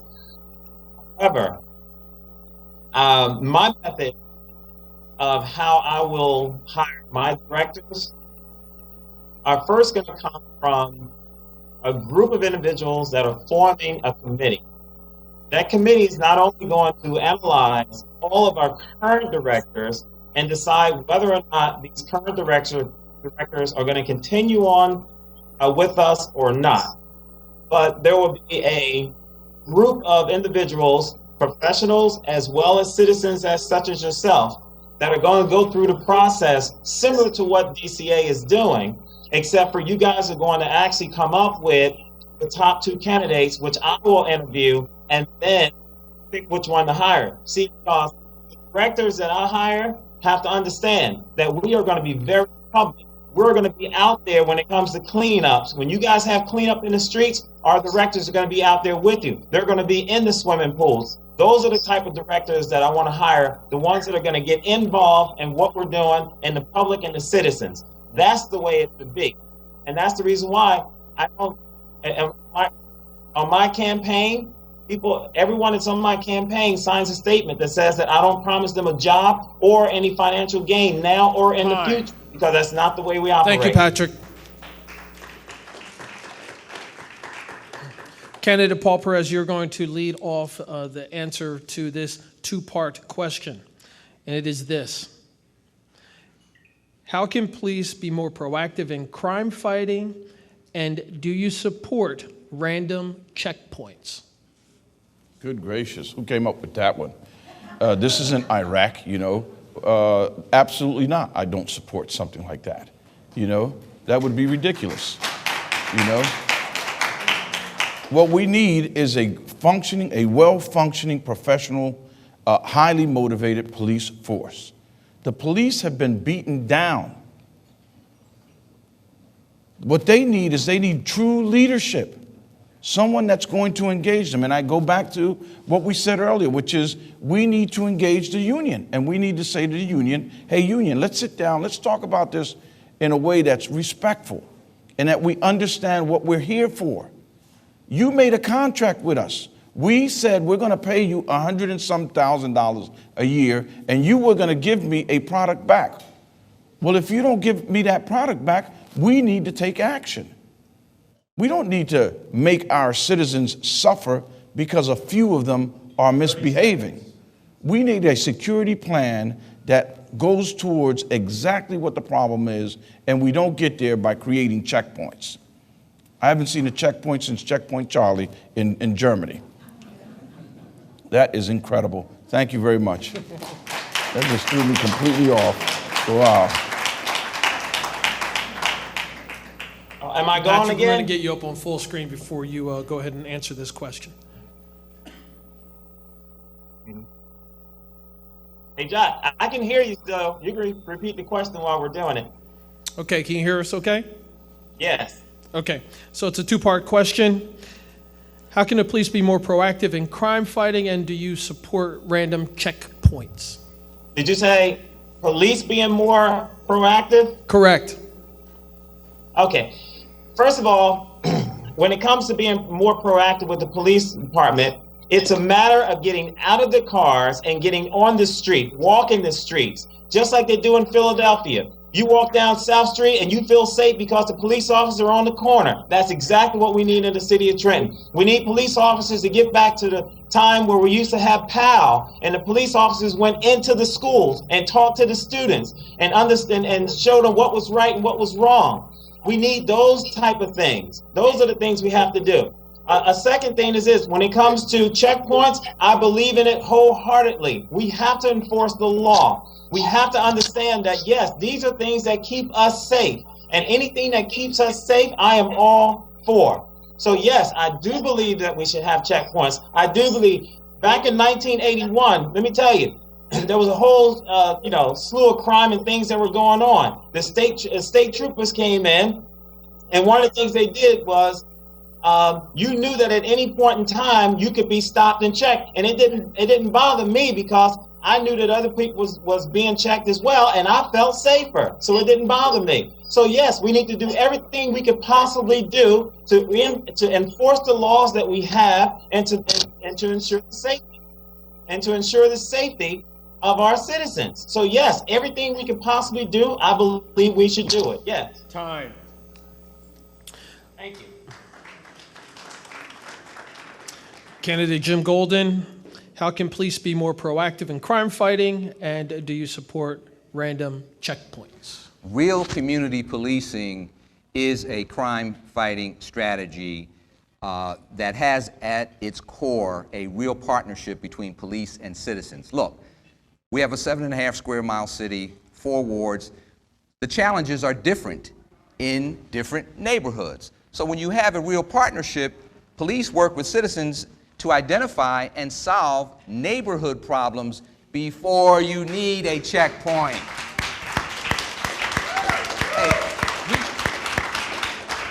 Checkpoints are at airports. Anybody remember when we flew without having to go through a checkpoint? Oh, yeah. Unfortunately, things happen to where now that's a way of life. We don't want checkpoints. If we identify and solve neighborhood quality of life problems Before they become big crime issues, again, we don't need checkpoints. Real community policing, real partnership, real problem solving eliminates the need for that kind of strategy. And lastly, you can do through that partnership tactics and responses to issues that fit the neighborhood problem that you're dealing with, not one size fits all. It doesn't work. 10 seconds.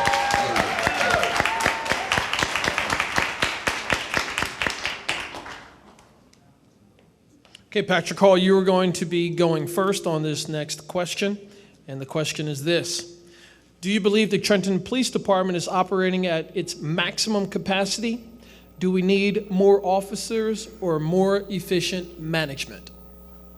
Oh, that's an easy one.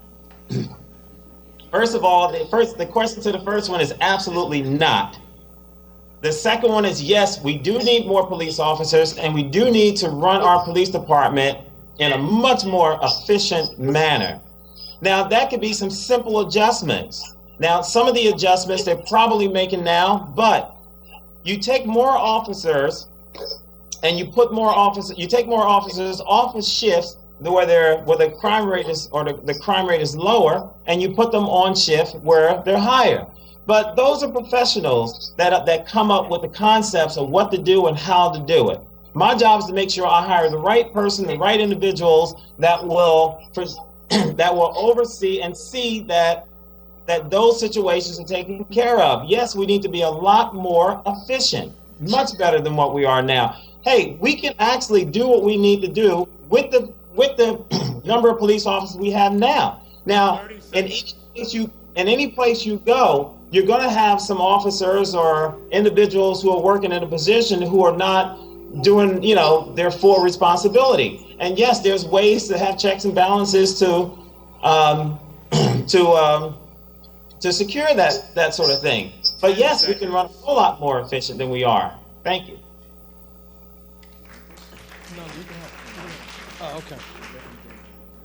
Okay. All right. Candidate Jim Golden, do you believe the Trenton Police Department is operating at maximum capacity? Do we need more officers or more efficient management? Well, we're not operating at maximum capacity, but that's a function of Trenton past. Long ago, we have a work schedule, deployment, a resource allocation model that is outdated, number one.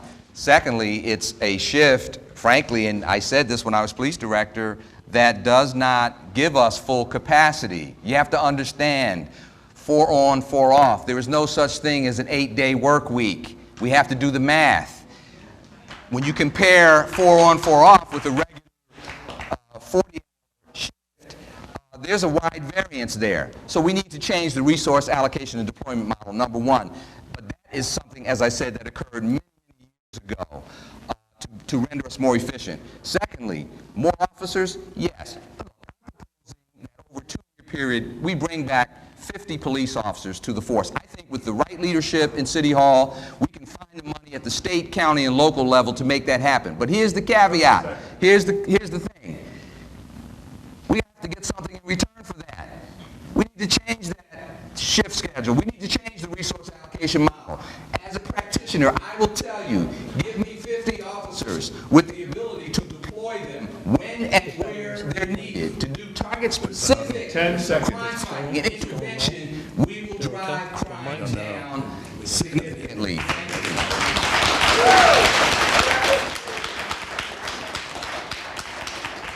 Candidate Perez, same question. Do you believe the Trenton Police Department is operating at maximum capacity?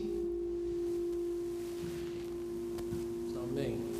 Do we need more officers or more efficient management? The answer to the question, the first part of the question, is absolutely not. You've already heard that resource management is critical. Also, the challenges that we face with the work schedule. So that's a given. The management of the police officers, incredibly, we need to work hard at creating a true business alliance between City Hall, the union, and the officers. I think that if we do this, and we do it in a respectful manner, Jim is right. 50 more officers, we will secure the town. Because you got to get the cooperation of the men who are being asked to go into the line of fire. And you got to get the cooperation of those who are leading those men. And you also need to be able to take on all of these grievances that these police officers have so that they can feel that we have a true partnership. We need to renegotiate, or we need to negotiate because we don't have a contract. We need to negotiate smartly and in a respectful manner, and it will get us there. We will have an effective management oversight of the police. We'll have a cooperative plan, security plan to move the city forward, and then everybody will be able to say that we once again have trust established between the leadership and those responsible for keeping us safe. Thank you.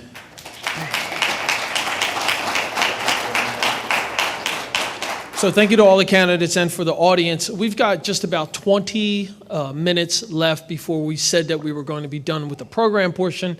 And again, we invite people to stick around and come up to Patrick and ask some questions, et cetera. But I'd like to actually change the format a little bit, and let's go to a quick 1 minute answers and see if we can blow through these questions. Paul, trust me, they're a lot easier. They're not 3 and 4 parters, I promise. And we're going to get started here with, we all in agreement? Yes. Okay, good. So, Jim, you're going to be going first on this question. 1 minute on the time. Yes, sir. Do you believe the residency rules are adding to the safety concerns and issues with the police? Well, I always say that horse left the barn a long, long time ago. Listen, I believe in residency. Everywhere I've worked, I've had to live in the city that employed me. When I came to Trenton, I established residency a week before I started work, and I'm still a resident 13 years later. So I believe very strongly in that. However, given that that requirement was lifted many years ago, we have to move beyond that and demand through an effective performance management and accountability system 100% effort from every police officer, indeed every city employee. And we only do that through this performance management and accountability system that, by the way, is in partnership with 10 citizens. seconds. So that together, as partners, we're holding ourselves accountable, not for 70%, not for 90%. Everybody's got to give 100% for the taxpayer's dollar. Thank you.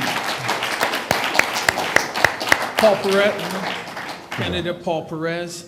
Do you believe the residency rules are adding to the safety concerns and issues? I'm going to answer it this way. Look, you can't force people to live where they don't want to live. We've already said we have a motivational issue with the police officers. And then you're going to compound it now by saying to them, I'm going to force you to live in a city that you don't want to live in. That's not going to help. I think it's much, just like Jim said, that has already left the barn. What we need to concentrate on is those officers who currently are on the payroll. How do we get them to perform at a standard that's equal to the amount of money that the taxpayer are paying them?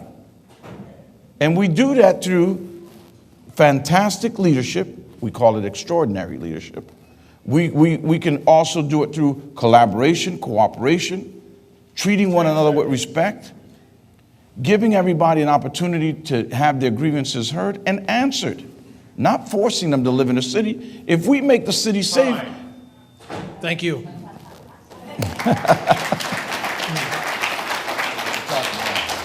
My timekeeper has just informed me that you will not get a 30-second, you just get a 10-second, and we'll shut it down at that. All right? Okay. So moving right along, Patrick Hall, candidate Hall, do you believe the residency rules are adding to safety concerns and issues?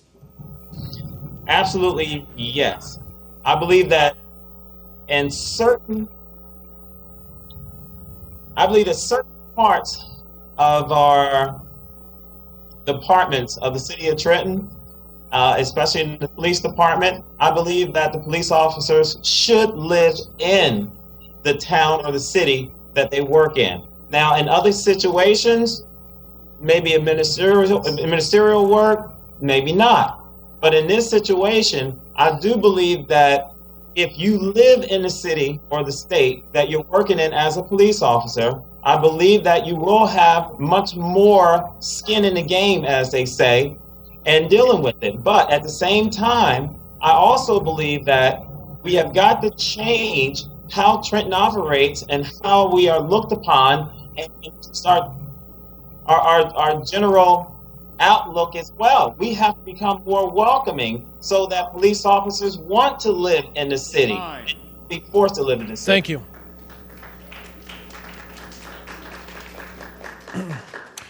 Candidate Perez, this question is for you. What are your thoughts about regionalizing services like the fire and police? Not for it. It's not going to happen right now. Trenton has a long ways to go before we're going to get our partners in the county to want to put their taxpayers' money into our hands or include us in a pot. So what's going to happen is we need to do our duty first. We need to create a city hall that is efficient, that's effective, that's accountable, that is worthy of building a partnership with our friends around the county before we go into that. Now, we're already doing and conducting some task force type policing. We're already doing some law enforcement strategies that welcomes other law enforcement agencies into our city. We need more of that. We need to do it more efficiently, but right now, no, I'm not for that. Thank you very much. Candidate Patrick Hall, same question for you. What are your thoughts about regionalizing services like the police and fire departments? Well, I think that in the coming years, I think that we're almost going to be forced into doing Patrick, it. hang It's on, almo- we've lost your audio. Is something changed on your side? No, everything's fine here. Can you hear me? Double check. Everything's fine here. Can you hear me? Okay, now we can hear you fine. Again, the question is, what are your thoughts about regionalizing services like the police and fire? Okay. I think that given the direction that we're going in terms of funding and going into the 21st century, can you hear me fine? Okay. I think that we're almost going to be forced to go in that direction, and I'm for it. I think that we should share services. I think that we should move into a situation where we have a more security in terms of shared services. So for me, I think that we're almost going to be forced into it, especially the things that are going to be happening in the next 5 years. When it comes to pensions and everything else, the money is going to be very tight. So I'm all for it, and I think that we should put ourselves in a position so that other municipalities would want to partner up with us in those situations. So I would say yes. Thank you. Candidate Jim Golden, that question's for you as well. What are your thoughts about regionalizing services like the police and fire departments? I think we have to be a government with a clearly defined vision and mission, and then be mission-centered and focused and driven. And in that process, being thoughtful and deliberate and engaging citizens as partners, if we decide that as a solution to better government, more effective government, that shared services or regionalizing certain services is the answer, then I'm supportive of that. But I'm not supportive of unilaterally imposing things that seem like a good idea without being thoughtful and deliberate and without engaging in that problem identification and resolution process. We don't want to invert that. Programs, initiatives, interventions, things like shared services must be the result 10 seconds. of careful, thoughtful, deliberative processes so that we know it's the right answer to the problem.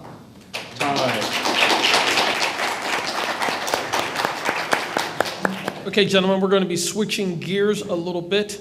We're going to talk about some nonprofits and other partnerships. Patrick Hall, you are first.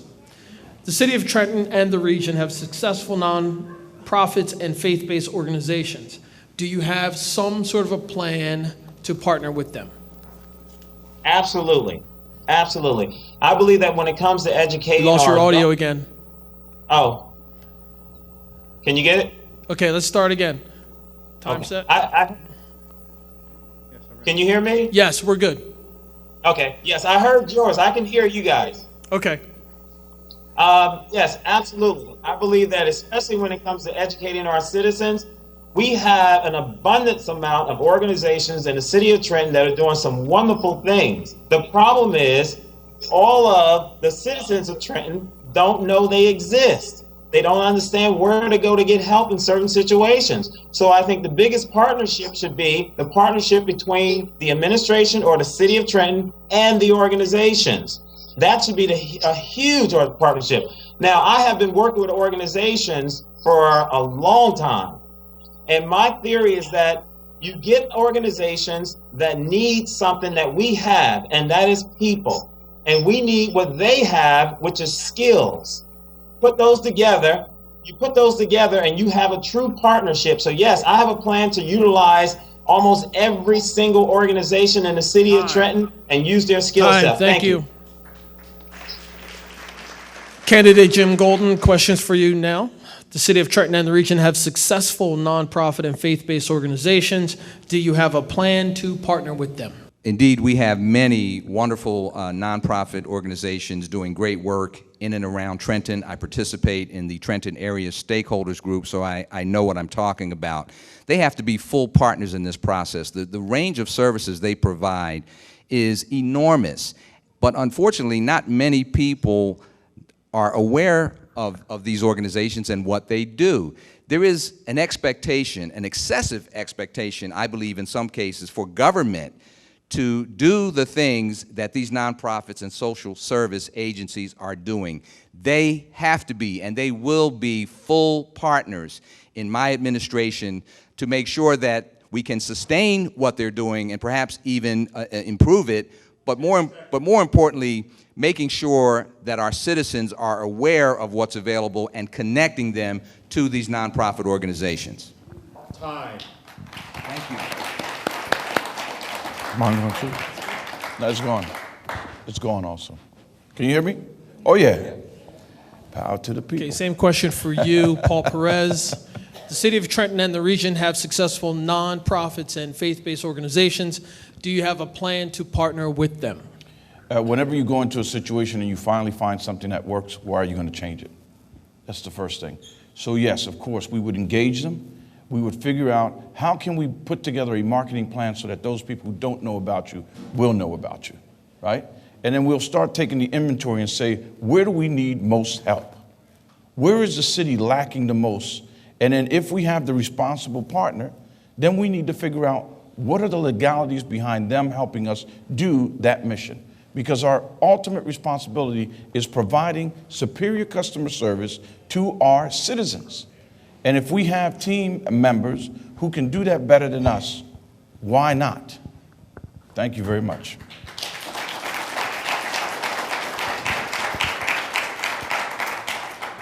We're not going to time you on this, but this is just a one-sentence answer. Paul Perez, you're first. Can you name some of those nonprofit organizations, and what ideas do you have to partner with them? Well, there are several nonprofits that I know of. One that's really good and it's getting off its feet right now is a new academy that they're putting together, a music academy called the Thomas Grice School for Music, that's being put together right now. And Tom was here tonight. Tom Grice was actually here tonight so that we can help put together an arts program for underprivileged children. And then we have been working together with the Music Conservatory on State Street. They've actually been having meetings in my home. So very, very, very, very active in that, because if we provide our youth an alternative to what they're seeing in the streets, we might have a possibility of saving them. Thank you very much. Patrick Hall, can you hear us okay? Yes, can you hear me? Yes, can you hear me? Yes, you're perfectly fine. Again, this is a one-sentence answer. Please keep it brief. Can you name some organizations and how you will partner with them? And those are nonprofits. Yes, one is the YWCA that is working on exactly what I'm talking about with educating adults. The other one is the Boys and Girls Club. Those guys are doing a fantastic job when it comes to working with our teens. The other one is TCCA that does a wonderful job and working our civic association and engaging folks in our community activity. And then the other one is CDC, that's doing an excellent job in bringing people together, street cleaning, everything you can think of. Thank you. Thank you. Candidate Jim Golden, same question for you. Can you name some of the organizations, nonprofits, and how you will partner with them? Okay, thank you. Shining Examples, Catholic Charities of Greater Trenton, whose executive director, I believe, is here or certainly was here earlier, doing terrific work. That organization being featured not long ago in the Times. Patrick stole my Boys and Girls Club, but in fact, I had a meeting last week with Dave Anderson and Reggie Coleman down at the club. I'm a former member of their board, and I did a recent walkthrough there last week, and I'm just telling you, it's amazing what they're doing there. In fact, that staff of about 80 people across the community, they're actually putting in 10 to 12-hour days serving a large number of kids and youth across our city. So those are just a couple of quick examples of nonprofits who are doing great work and certainly with whom we want to partner going forward in our administration. Thank you.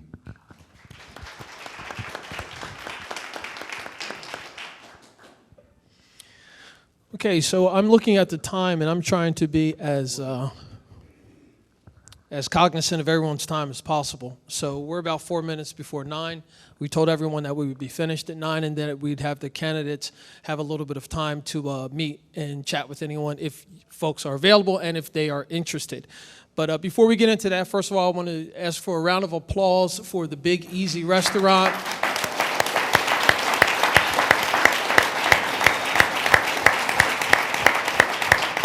And moving on, I'd like to say I want each of the candidates to literally take 1 minute just to summarize, just take a couple of minutes to say something to the mass of the audience before the commotion happens and everyone starts leaving and making their phone calls and tweeting and Facebooking and all that other stuff about what happened here. So we're going to stick with our order. Jim Golden, you are first. So literally, we got 1 minute on the clock, James? Yes, sir. Okay, 1 minute. Yes, stand up. I want you to be comfortable. Nice suit. Everyone knows I'm a fashion guy. That's a nice suit he's got on.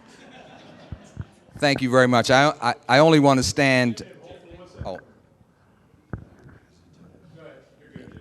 Okay. Thank you very much. I want to thank all of you again for coming out. This is incredibly inspirational just to see all of you out here tonight. I said earlier, I'm running because I care about the city. I love the city. And frankly, this campaign and the next election is going to be about direction, past and future. And every registered voter in this city has to understand that. Either we're going to continue going back to the past, or we're really going to be thoughtful and make sure that we launch Trenton into the future. I'm doing this because I care deeply for our city.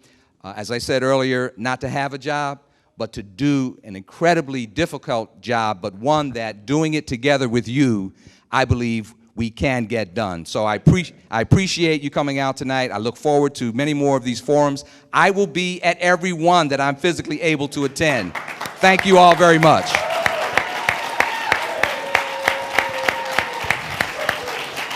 Good job. I want to also say thank you very much to all of you for coming here. I feel privileged for being here. I feel privileged to sit with Jim Golden, Patrick Hall, who've made an effort to come out here and face the citizenry of Trenton. We were told at the last minute, we made it. We changed our plans. There is nothing more important than the citizens of Trenton if you're going to run for city mayor. Remember that. There's nothing more important than the city citizens when it comes to running for mayor. We're looking to the future also. We're looking for proving leadership. We're looking for somebody that understands the complexity and the scope of the issues that this city faces. We're looking for somebody who can work with people, not argue with them, understanding that different opinions may come about. Stay focused. Appreciate you, man. Thank you.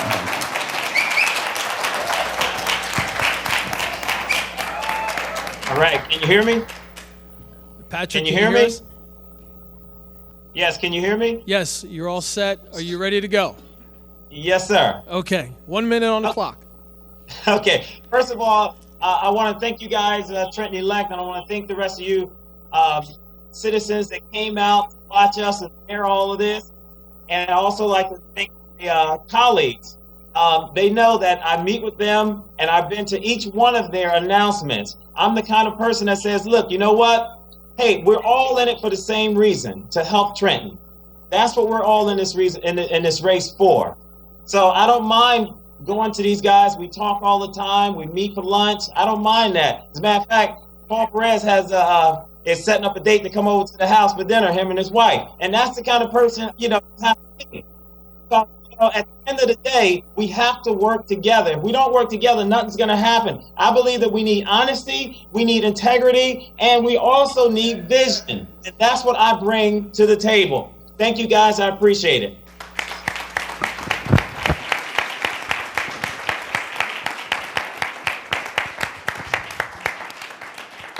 So again, ladies and gentlemen, on behalf of Trenton Elections, Scott Miller, and Scott, just wave your hand at least once, please. This is Scott Miller's production. We're not going to go through any kind of list and say who's here and who's not here in the city council and TCCA or anything like that. But we're really thankful that everyone came out tonight, especially our candidates, who all the information was shared with all of the candidates. And thank you very much for being here and showing that you do care and that you trust and you want to hear what the citizens of Trenton have to say. So a round of applause for you as well.